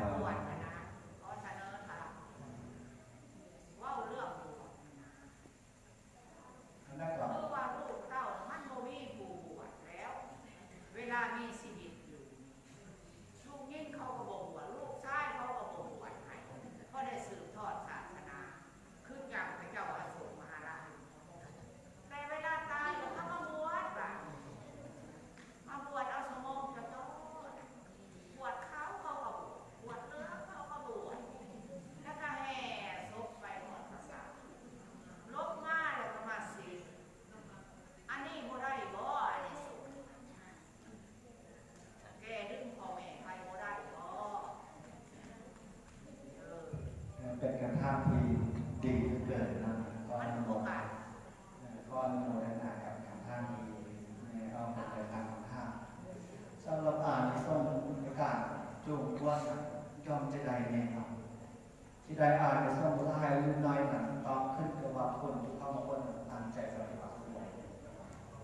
แม้จะบวชน้อยแต่ถ้าตั้งใจสำรวมแต่สินค้าผลของสำเร็จ10 ข้ออานิสงส์อย่างนี้บูฮานจึงบอกว่าทำความดีนั้นแม้พอสร้างกับเป็นผู้หมู่แบบนี้ก็มีอานิสงส์ในส่วนขณะที่กุลบุตรหรือว่าโมเมนต์ลูกโมเมนต์เป็นอย่างที่ว่าทางหาเข้ามาบวชถ้าเข้ามาบวชแล้วช่วงระยะเวลาที่เข้าบวชนั้นจะสั้นหรือจะยาวก็แล้วแต่ถ้าตั้งใจสักวันในหน้าที่ในขณะนั้นเป็นส่วนนั้นแต่กุศลนั้นจะแผ่ไปพอถ้าคนที่ตายแล้วหรือบอกอันนี้ก็เป็นปัญหาที่จะต้องเบิ่งว่าคนตายมันจะตายเราไปเกิดเป็นภพภูมิคันถ้าว่าคนที่ตายไปแล้วได้ไปตกนรกแพ้ส่วนให้ตัวสมาธิจะยอมลงถึงสวรรค์ต้องเสมอวิบัติกรรมแม่ปกติมันสิก่อนคันถ้าว่าขึ้นสวรรค์แล้วแพ้กุศลไปกุศลเป็นตัวของเขาอย่างคือเขามีสมบัติเต็มที่เมื่อกับเศรษฐีนะเขามีเงินแล้วจะเอาเงินมาให้เขา1,000-2,000เขาไม่ต้องการฉะนั้นจะแพ้กุศลให้กับตำรวจว่าพ่อแม่ผู้ที่ตายคนนั้นมันเลยจะเกิดอยู่ในภพใดภพหนึ่งที่สามารถแพ้กุศลให้เลยตรงและโดยหมายนั้นก็คือต้องมาเป็นเตะปากวิสันแต่เกิดเป็นสัญญาสร้างแพ้บุญให้กับองค์เพราะสัญญาสร้างนั้นเสวยกรรมเรื่องกรรมกินอาหารมันกับมนุษย์แต่เป็นอาหารที่บกพร่องสัตว์นรกนั้นเสวยทุกขติเป็นอาหารเทวดานั้นเขาได้ทิ้งขยะกุศลเป็นอาหารเปรตวิสัยนั้นเสวยกุศลมันก็จะการแบ่งคนบุญทุกอย่างกับคนและอีกครั้งแรกจะโตก็มีอาหารที่แตกต่างกันถ้าจะพ้นมาแล้วก็สิ่งแปลกใหม่จะเป็นความแต่ส่วนมีอะไรอยู่กุศลในขณะที่จะกำลังพ้นเมื่อคำขอสมาทานสิ้นแม้จะสมาทาน1 มื้อ 1 คืน 1 วันเป็นบริบทจริงก็มีอานิสงส์มหาศาลจึงมีพุทธภาษิตที่บอกไว้ในพุทธกาลิกาธรรมบุญคนพ้น100 ปีแต่ว่าตั้งใจทำเพียงภาวนาก็หายหมดขาสู้กับคนที่พ้นมือเดียวกับตั้งใจเพียงภาวนาก็ได้อันนี้เห็นบอกจะพ้น100 ปีแต่ว่าตั้งใจปฏิบัติธรรมภาวนาภาคเพียรก็ตั้งใจในการทำเพียรภาวนาสู้กับคนที่พ้นมือดีทางใจเรื่องมีความเพียรได้ดังนี้ต้องไล่ยามว่า1ผู้พ้นตั้งใจแก้บุญกุศลจะจบก่อมีบุญกุศลไล่มาได้มีพลังมาเลยและจะแพ้ไปก็ทุกอ่านมันจะเริ่มเป็นเขาผูกนะอันนี้ก็พอให้เข้าใจอย่างนี้เนาะ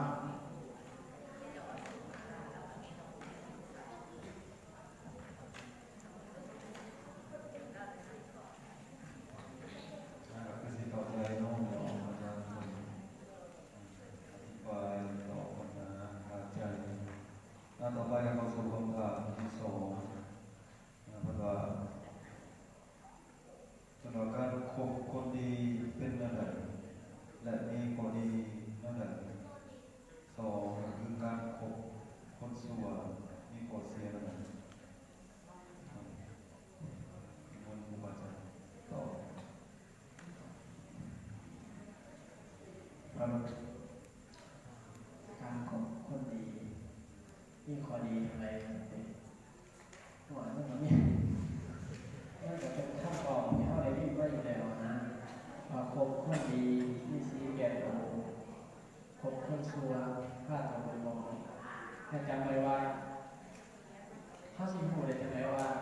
บูที่เขาคบอยู่หรือว่ามิตรที่เขาคบอยู่เป็นคนดีหรือคนไม่ดีให้เบิ่งเวลาบอกว่าเขาสิกระทำหรือว่าซีว่าหรือว่าสิคิดหรือว่าเขาสักส่วนไปในทางไหน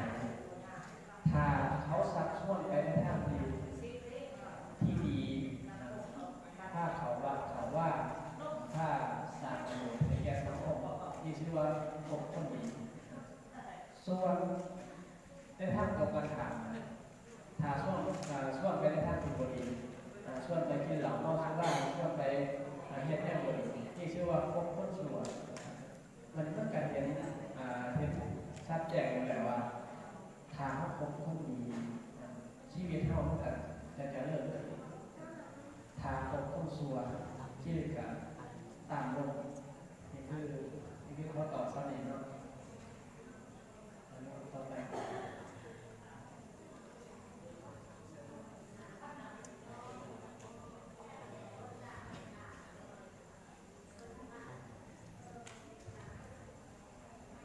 เราเสิร์ฟประเด็นกัน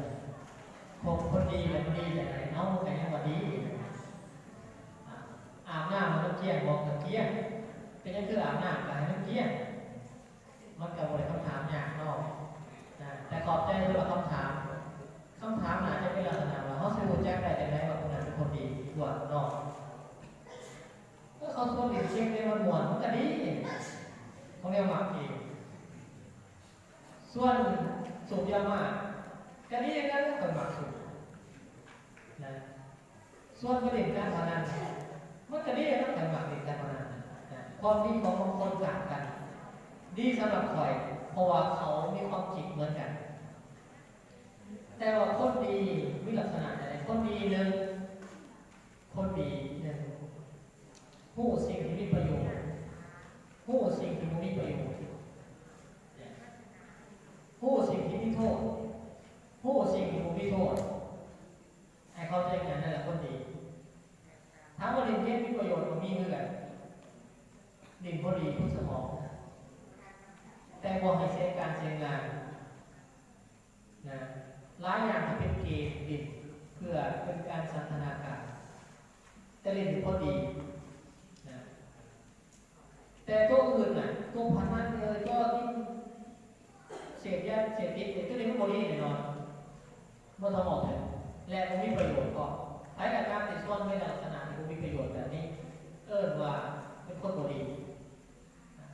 การเขาว่าบางทำดีกว่าดีพอยังพอมีประโยชน์ในเกิดปัญญาได้ผลิตทานฝึกตนนั่นแหละคนดีจื่อยังไงคนดีมีลักษณะในนำในสิ่งที่มีประโยชน์ห้ามในสิ่งที่ไม่มีประโยชน์อันนี้คือคนดีคนชั่วนี่ก็ต้องกันข่าวแนวที่ไม่มีประโยชน์ในส่วนจะคัดแนวที่ไม่มีประโยชน์โอ้ยยากไม่อยากเข้าวัดเลยไม่อยากเห็นดีไม่อยากเข้าใกล้ครูบาอาจารย์อันนี้คือลักษณะของคนบุรีเดิมเอาเสริมสันติ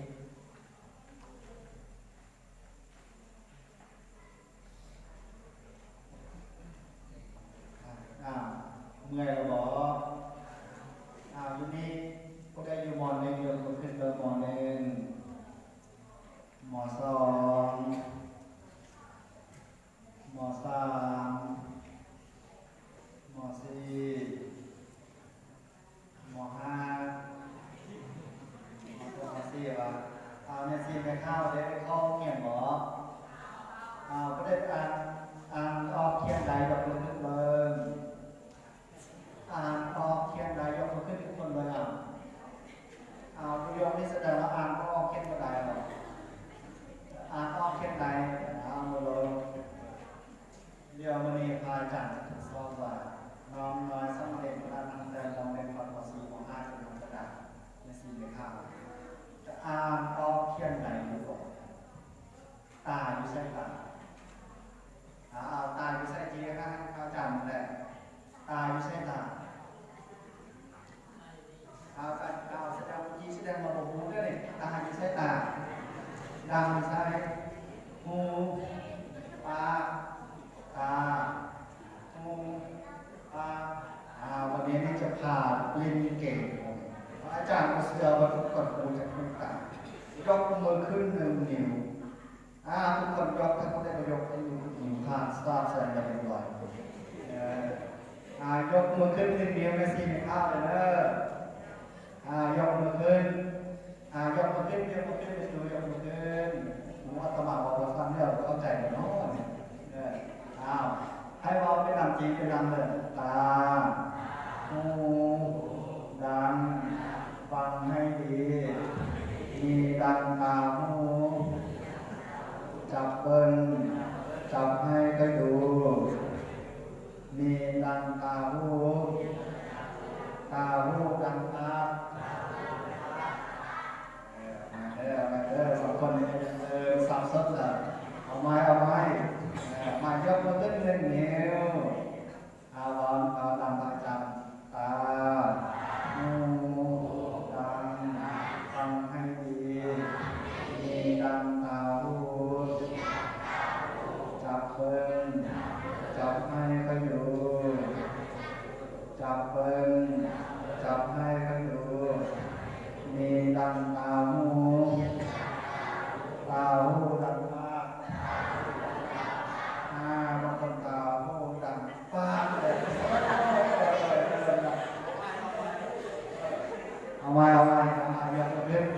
อนกันเด้อประเด็นนั้นตาหูดังฟังให้ดีดีดังตาหูจับเบิ้งจับให้ค่อยดูมีดังตาหูดังมากห้าโมงวันนี้ดังตาหูแสนหูดังตาหูจะพูดจะกาดเอาแล้วแสดงว่านี่โมจบหนังสือดูจะกาดจะพูดจะกาดไม่แม่ตั้งสติมาบางอย่างก็สติตะเลิศจะเลิศกันหน้าตาหูดังฟังให้ดีมีดังตาหูจับเบิ้งจับให้ค่อยดูจับเบิ้งจับให้ค่อยดูมีดังตาหูดังโยมมุดแน่จะทำให้แจกติ่มยกมือตอนซ้ายสี่เรื่องว่าซาผิวซาบานจะมีไฟหิบผ่าไม่ซื้อกับผ่ายกกันเนอร์เรื่องผ้ามีนิ้วชี้กลางหนักไว้เนอร์ให้ขึ้นเนอร์ครับหนึ่งซามาให้เปลี่ยนเดี๋ยวเราทำเล่นเนอร์ต้องเล่นมันจะทดสอบว่าจะมีไว้ผิดกับผ่าบอกหนึ่งสองสามเปลี่ยน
มันไม่กล้ามันจะต้องเอาลงขึ้นคนลงขึ้นทำให้ซีไม่กล้าเลยลุกขึ้นแล้วลุกขึ้นน้ำกัดลุกขึ้นเป็นยังไง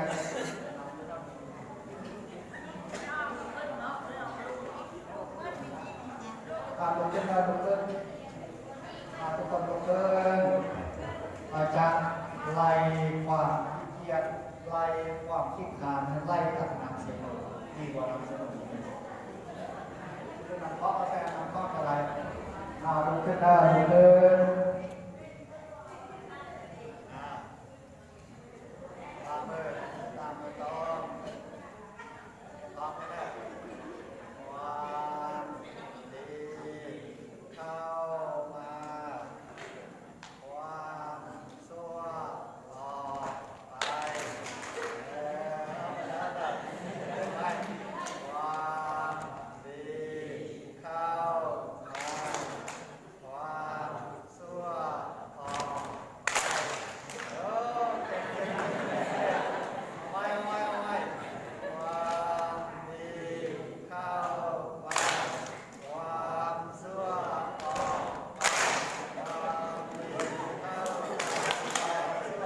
ามดีเข้ามาความชั่วออกไปความดีเข้าสังคมเราจะได้ดีได้สุดเลยไม่ได้อาจารย์ก็สร้างจะจับเบิ้งได้จะเห็นคือเขาไปขึ้นที่เดียวจะให้ดีรางวัลได้อาจารย์จะมาให้ช่วยเบิ้งหมดแล้วยังต้นความดีเข้ามาความชั่วออกไปความดีเข้ามาความชั่วออกไปความดีเข้ามาความชั่วออกไปต้องไปหมอเอาไปหมอเอาไปสร้างที่ไม่เป็นเดิมนั่งลง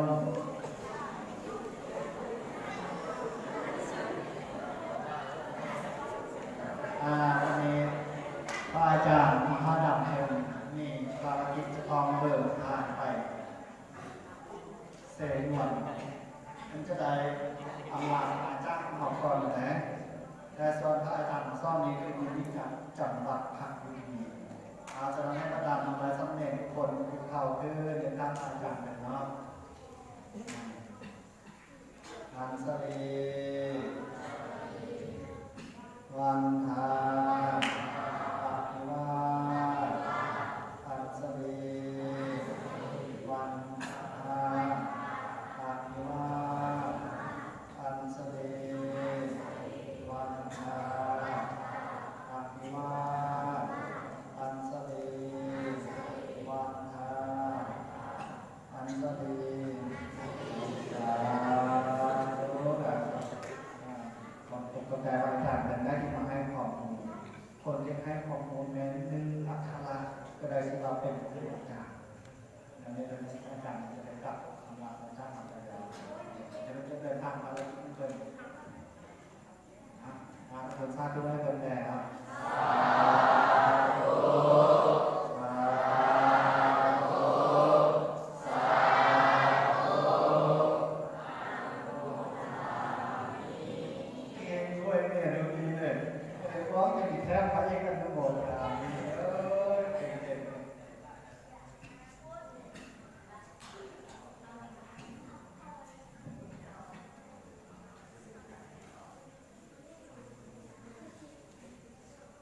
มีคำถามอาจารย์นิมนต์คำถาม วันนี้คำถามมันถามว่าข้าน้อยขออนุญาตถามความหมายของการบวชพยาน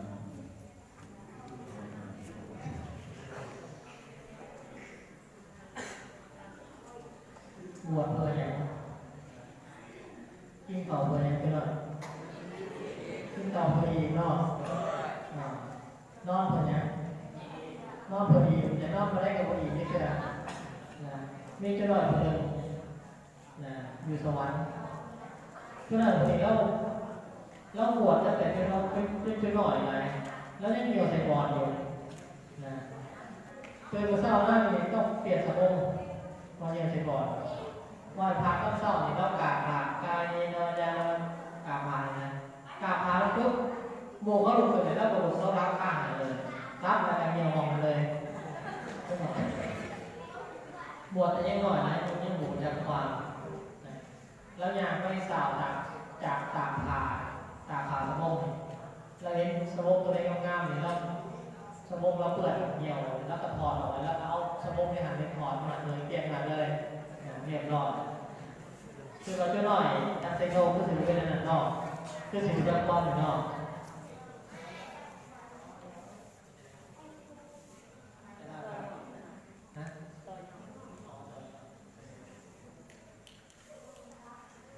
เอาที่เราพอกันแล้วนอกบวชเพื่ออย่างเรื่องบวชเพื่อตอบแทนคุณพ่อแม่2บวชสืบทอดพระศาสนามีอยู่2ขออย่างไงบวชตอบแทนคุณพ่อแม่นี้เอาข้อมูลกันแล้วว่าบวชจูงเงินเดือนจะได้กล่าวคำตอบมาจะได้แล้วแต่ข้อที่2คือการบวชสืบทอดพระศาสนาอันนี้สำคัญนะเพราะว่า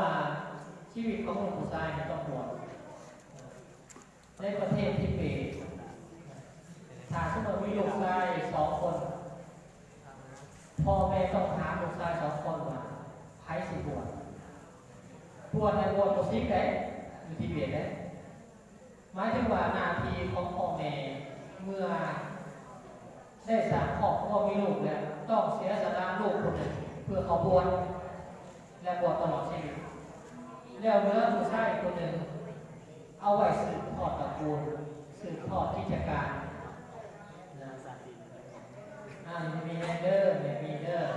มาทำจากเส้นวัน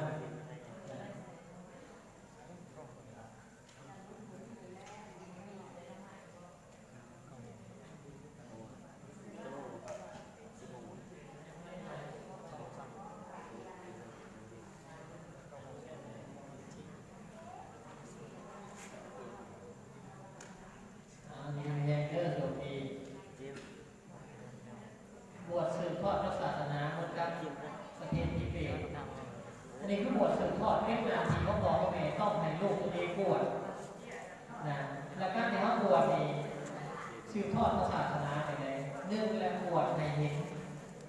ปฏิบัติในเห็นทำนี่ก็เรียกว่าเป็นการสืบทอดศาสนาเลยการที่บวชแล้วมีคนจะยศทั้งหลายมาถวายพระทหารและประสงค์สำเร็จเป็นทางที่ไม่อยากคนเป็นเหนือนาบุญของโลกให้ญาติโยมทั้งหลายได้มีโอกาสทำบุญให้ทานนะที่ว่าเหตุใดงานของศาสนาดำเนินไปเหตุใดทานศีลภาวนาครบสมบูรณ์แล้วยิ่งเป็นคนนั้นคือการสืบทอดศาสนาเป็นครูบาอาจารย์เป็นหลักโดยบุสิกขาลาภเองอย่างที่อาจารย์อิกราพุทธวงศ์อาจารย์หลดกำลังปฏิบัติอยู่ในขณะนี้หวังว่าอาจารย์คงจะเป็นของโพงใช่กับลูกหลานในการของต้นยันโยมต่อไปและตลอดไปอาจารย์เองอาจารย์มหาธรรมเองอาจารย์เทศน์เองก็จะพยายามดำรงตนให้เป็นทายาทศาสนาสุดความสามารถเท่าที่จะให้ได้อันนี้คือการสืบทอดศาสนาจุดประสงค์ของการบวชมีอยู่สองอย่างหนึ่งตอบแทนคุณพ่อแม่สองสืบทอดศาสนาจะได้คำตอบต่อไปคำถามต่อไปกับคำถามว่าอยากเรียนต่อภาษาบาลีจบมโนไปเรียนต่อในเรื่องเรื่องในเรื่องซาบาลีพอให้อาหารออกที่ไหนก็ไปเสด็จแล้วอาจารย์ทรงสมเด็จพระทรงบรรดาคนที่มีความสนใจเรียนนี้อายุ9 ปี9 ปี10 ปีประสบการณ์เสมาทรงไปประเทศสหภาพเมียนมาที่เจ้าบัวไดภูมิจักรพรรดิประมาณเมตรตัวเดียวมีกะลาบาถ้าเป็นซาแดงกินข้าวโอ้โหเสมียแล้วไปดูเลยตอนนี้คือ6 โมงแล้วไปดูเลยก็ไปเที่ยวมูลคุณสร้างเรียนต่อภาษาประมาณ1 ปีก่อนจบ2 ปีสมาลงเลยภาษาประมาณในอย่างมั่นคงถ้าจะเห็นไทยนี่จะยิงงานก็ต้องรู้ภาษาก็ต้องได้ไปเห็นภาษาใหม่ภาษาไทยกับภาษาลาวในไทยดังนี้จะดูมองให้ก็สมานไปได้ก็แค่มีความตั้งใจเพราะอย่างพอบางเรียนบางอยู่นั้นจะเป็นคืออาจจะเป็นกระแจประจำไปค่ายสู่คนใดเดียวจะเป็นผู้ที่มีความมุ่งมั่นฉะนั้นถ้าผู้ใดที่จะเรียนภาษาบาลีจะมาติดต่อพระอาจารย์แล้วเราจะมาติดต่อพระอาจารย์ภาษาบาลีบรรดาพระอาจารย์มีเครือข่ายถ้าดีจะส่งไปอาจารย์ส่งไปลาดบอลไปเชียงใหม่ไปลำปางไปชลบุรีไปกรุงเทพไปลาดกระบังส่งไปลาดบอลลาดสนับใครภาพใจจังหวัดสงขลาบ้างหรือแสดงต่อใจส่งไปงานนี้พอจะเป็นตอนจบม.7เกิดสมัครไปนะครับ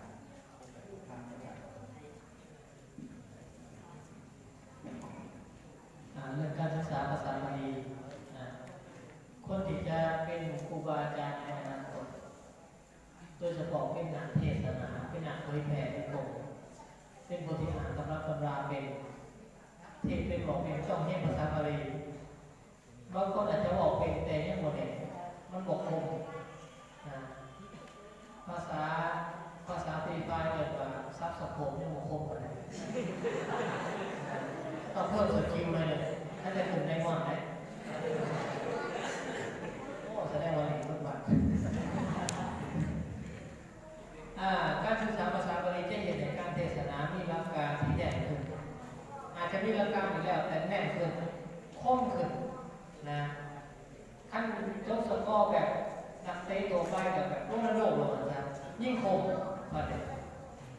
เขาถามโรนัลโดว่าเป็นยังไงตัวสักลายคือบทสักเนี่ยแล้วบอกว่าอย่านิ่งหัวเขาหัวเขาใจ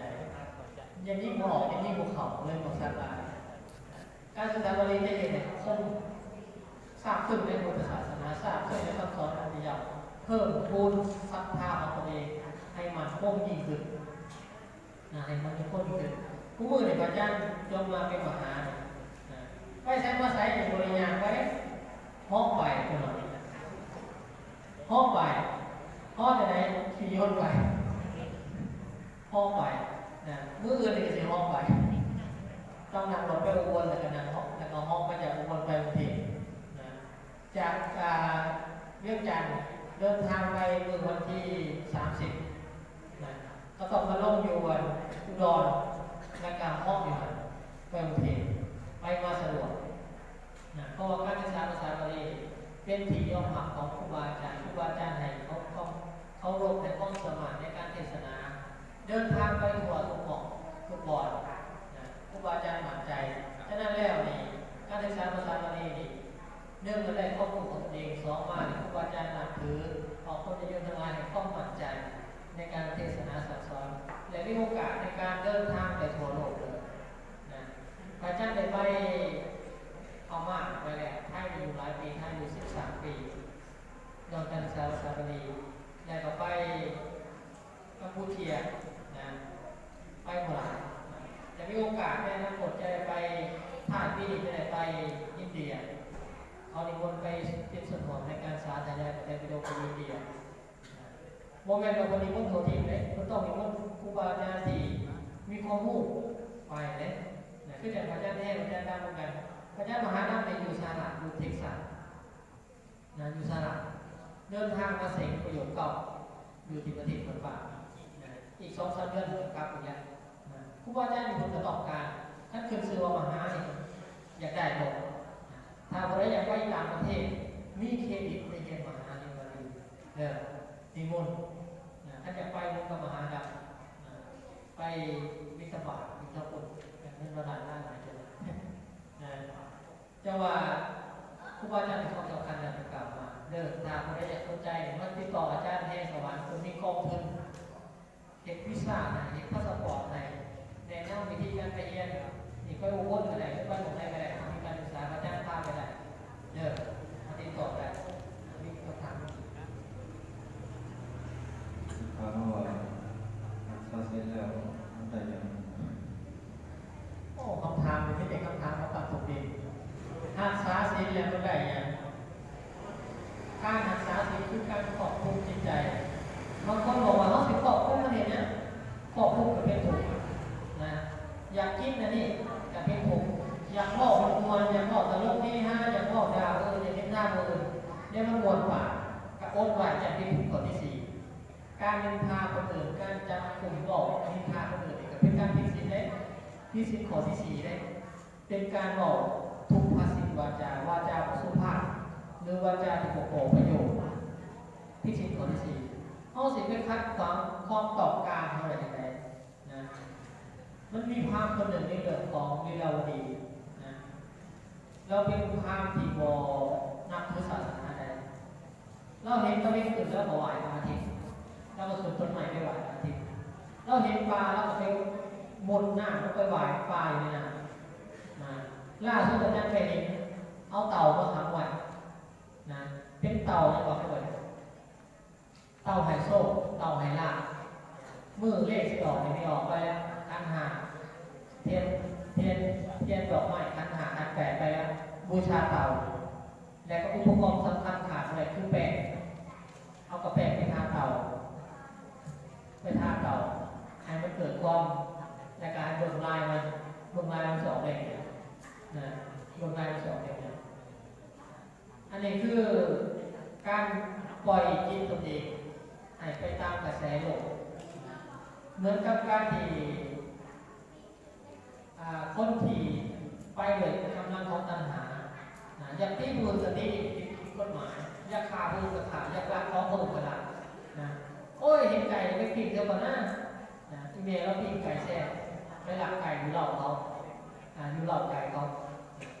อันนี้เหตุตามใจในโมมิสี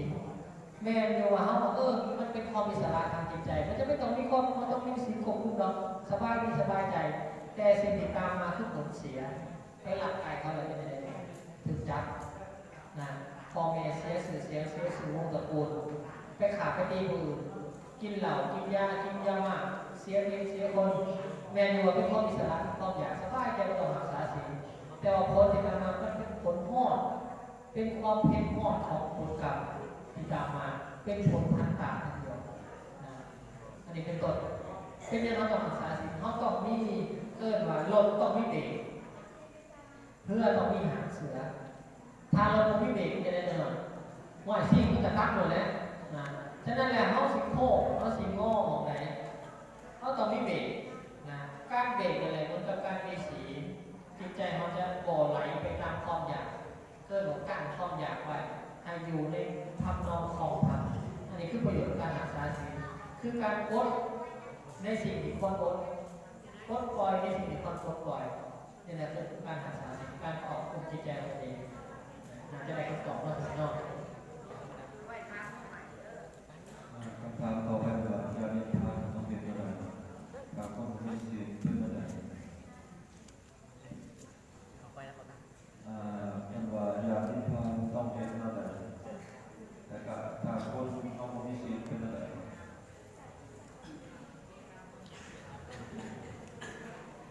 ญาณนิพพานต้องเห็นยังไงญาณนิพพานนี้แปลว่าถ้าจะแปลภาษาสวรรค์ในวากาศในระดับแต่ว่าจะตายแบบใดจะดับแบบใดนะ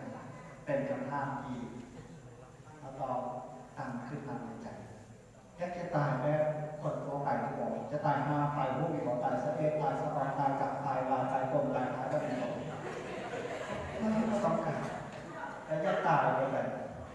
ระยะตายแบบนิพพานจะตายแบบนิพพานเป็นอะไรต้องตายดับตายเย็นตายดับตายเย็นเป็นอะไรต้องละกิเลสต่างๆให้สิ้นสุดก่อนกำจัดอวิชชาเป็นตัวให้สิ้นสุดก่อนมีนิพพานในตอนยังมีชีวิตกับนิพพานร่างต่างกันถ้าอยากไปนิพพานเป็นอะไรก็คือบรรดาทานให้มานี่แหละรักษาสิเจริญจิตภาวนาตั้งอยู่ในสิกขาสามอธิสิกขาอธิจิตตสิกขาและอธิปัญญาสิกขาเดินตามมรรคมีองค์แปดไปนิพพานเป็นเมืองใหม่ย่าไปนิพพานตามลงมือปฏิบัติธรรมมรรควิธีที่องค์สมเด็จพระพุทธศาสนาตัดไปอยู่ตอนนี้คันตาว่าคนบ่มีสิ้นเป็นอะไรฟังไว้ให้ดีเมื่อสิ้นค่าก็จะสิ้นเป็นมนุษย์จะขาดจุดกำหนดมาเป็นสายผิดจะขาดพีเอกแอบแนบพักผิดจะจบดิ่งสุเหวหายอบายเกิดสิ้นทั้งหลายจงรักษาอย่าให้ขาดอย่าประมาทขาดสติจะจิตหายสร้างความดีละความชั่วที่ยากขาดสู่จุดหมายภาวนาห้ามขาดนะครับต่อมาเนาะการเข้าใจ